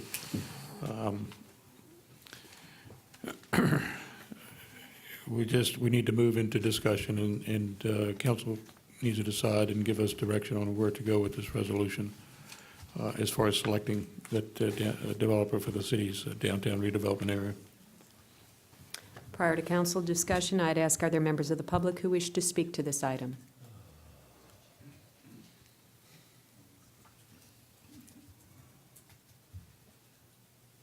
Sorry, it's so late. I like cupcakes as much as the next person, but Carol Dell, 1309 North River Hills Drive, and I'm not afraid to give my address publicly. I don't want to say that I'm a senior citizen, but I will say that I'm a loyal citizen of the city of Temple Terrace. And in looking at what we've been talking about lately, I feel like that the citizens that are here have been somewhat disregarded as far as what we're talking about. And the two examples I have are hearing that we need to have more people in order to support retail. Well, I don't know what they think. We've got 25,000 people who live in our city. We have the largest density of any entity in our county. We've got people. Do they think we don't shop? And that's my one thing. My second thing is what I heard earlier about the subsidized or affordable, I don't know which word would be appropriate, senior living along the river. That's a beautiful, beautiful place. A nice place for anybody to live, but I think there are citizens in Temple Terrace who would like to downsize and would like to live in a condo. Maybe it would be tall. It would have elevators to get us older people up there. But I think that to think that that would be appropriate to bring other people, we have people here. I don't understand why we always seem like we disregard us, the people who've been here for a long time. Thank you. Is there anyone else from the public wishing to speak to this item? We will open it to council discussion. I think we're just looking for a motion to accept the recommendations of the Temple Terrace Redevelopment Agency. Motion to accept the recommendations of the CRA. Second. I have no other discussion on it. Can you state what that motion is? Well, my understanding of the motion that I just seconded was that we would move forward with Paragon as phase one of our redevelopment progress. You explained my motion very well. Thank you. I did just for during our intermission, the developer, I know his first name, but his last name is not coming to me right now. And no, not Berman. Jared. Jared, what's the last name? First name, last name? Jared Moon. Moon, Mr. Moon. I was trying to call him by his last name to be professional. I asked Mr. Moon if you were to be, obviously it looks like the direction's moving your way, if you were to be the one selected, what can you do with your timelines, if any, and about additional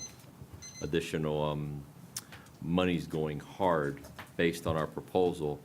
Is there anything better you can do? This is stuff that's already been talked about with the broker, but my question was, is there any, can you move it up some? Are you willing to put hard money up? I mean, we have what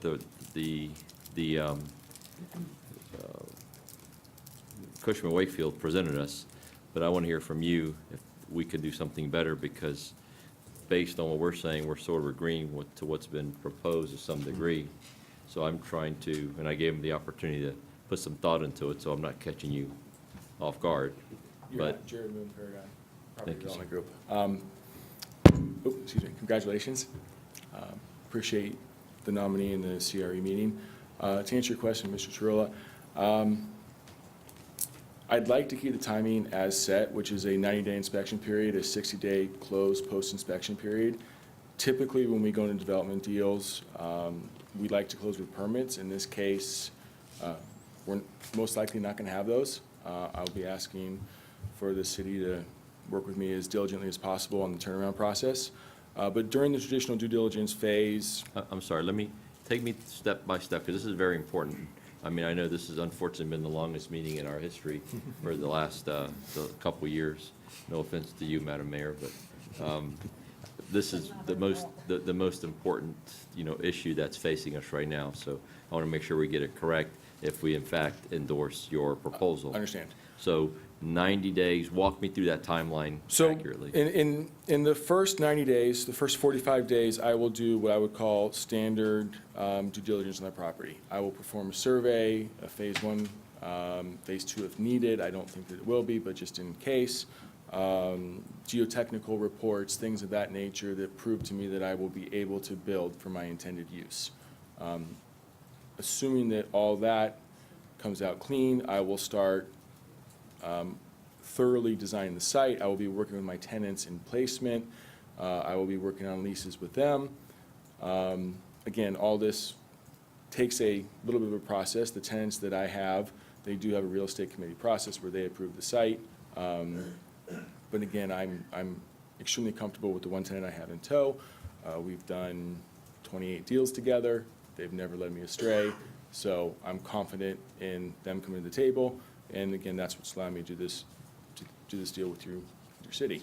In that 90 days, I will spend somewhere in the neighborhood of $50,000 to $75,000 on due diligence and attorney's fees and things of that nature to get this project off the ground. At the end of the 90 days, as I proposed to you, and I believe it's public knowledge, I will be funding $250,000 into escrow, which is non-refundable to me. So if I walk away for any reason, that is the city's. I do not have any recourse to get that back. And then again, after the 90-day period, it's my intention to start the permitting process as quickly as possible.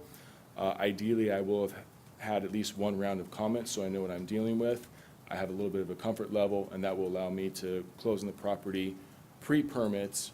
But again, I'll have a comfort level of knowing what is expected of me, of the development, and I can kind of quantify that with the bank as far as this is what the end result's going to look like. These are the requests that are being asked of me. This is the design. It really gives me a chance to hone down that number and be as accurate as possible. Again, just to be able to go vertical. So I'm confident in the time frame that I have proposed that I can live up to that. Anything less starts to make the deal a little bit more uncertain from my standpoint. Quite frankly, in my world, this is a relatively quick turnaround. But again, it was something that I knew that I could live up to. I don't ever want to be the developer that asks for concessions at a future date. Okay, so help me understand. 90 days, you're going to do due diligence, you're going to do environmental surveys, title insurance, whatever you choose to do, right? Correct. Okay, once that's done. Correct. You're going to give the city $250,000 or the title agent or the attorney. Correct. Hard money that's not refundable. Correct. Correct? Okay. And then you have 60 days, you said? Correct. 60 days is for permitting process. Well, I have a 60-day closing period. It's not stipulated as a permitting process. I do not intend to have permits in that 60 days. I think with some feedback from the city, it can be done as quickly as 90, but I'm projecting closer to 120 days. It typically takes my engineers about 30 days to develop construction drawings to actually submit to any municipality. Most municipalities have a 30-ish day turnaround time, and then we typically spend anywhere from a week to 2 weeks addressing comments and then resubmitting to the municipality. So if I were to kick my engineer off day one of the closing period, they submit in 30 days, I get comments back in 30 days. That's my 60-day window at the closing period. And most projects I do take 2 to 3 submittals. So 90 days due diligence, 60 days. It's a closing date, not contingent on permits. So it's a hard date. After 90 days, when that 60-day passes, that's when you close? Correct. Okay. And in addition to that, at what period do you confirm financing? Within the 90 days, what I'm trying to do here is not waste time. No, I understand. You get it to the last day and say, hey, guys, thank you, but I'm moving on. I understand it, and I provided a letter early this morning. I believe it went to Mr. Stevenson. It's a letter of reference from the bank that I'm proposing to use, which is U.S. AmeriBank. They are my primary lender on most projects that I do. They are fully aware of this project. They understand the scope of it. They understand what we're trying to accomplish. We have the ability under our current arrangement with them, that they have capacity for this deal with us as a sponsorship. We have the required depository relationships with them, so they're comfortable in this project, lending on it. From an equity standpoint, if we had to close as all cash, we can do that. That's not our preference, but again, it's something that we will take in consideration and do if need be to live within those timeframes. Okay. Is there going to be any ask of the city, once you engage? From any a givings or- financial compensation, no. Again, I think I addressed this last week. There could be some zoning variances, i.e., as it sits right now, the minimum requirement height-wise is 2 stories. I'm looking to do a 1-story development. I can certainly have some 2-story elements. Again, it was brought to my attention that the city may want a coffee shop type use.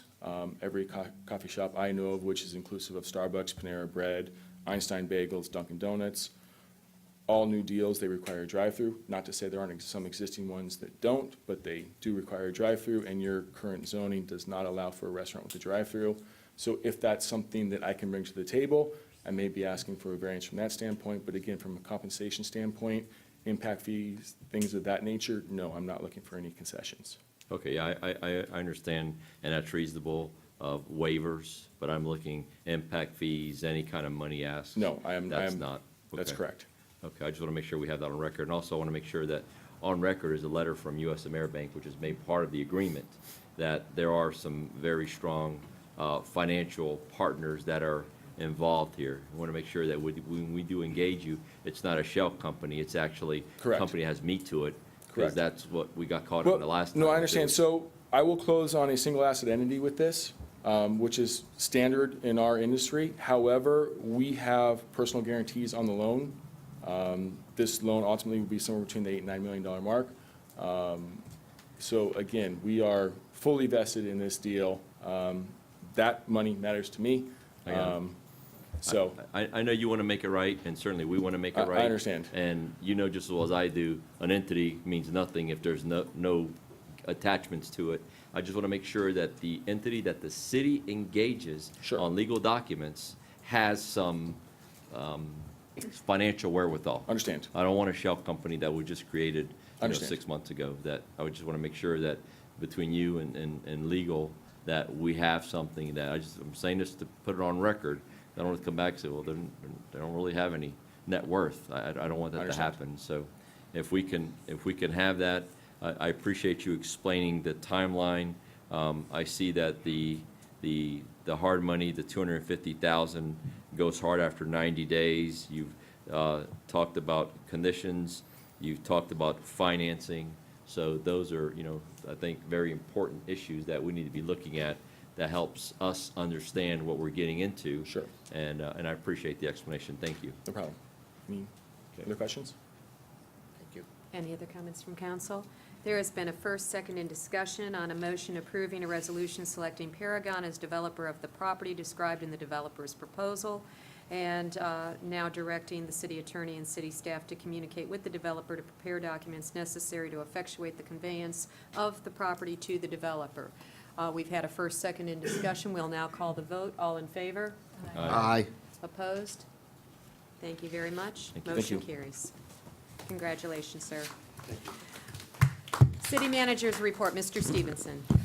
Thank you, Madam Mayor. We'll keep it real brief. I know it's late. We apologize for the late meeting, but we have a lot of those rezonings and comp plan amendments that require some special notification. So these have been on the agenda for some time. So I'll welcome Dr. Mell. I'm looking forward to working with you and look forward to getting a lot of things done. So welcome. Just a couple of brief things. I will be out of town next week, Monday, Tuesday, and Wednesday. In my absent, Fire Chief Ian Kemp will be acting city manager. He can reach out to me in case of an emergency, and certainly I'm available to be reached by council as well.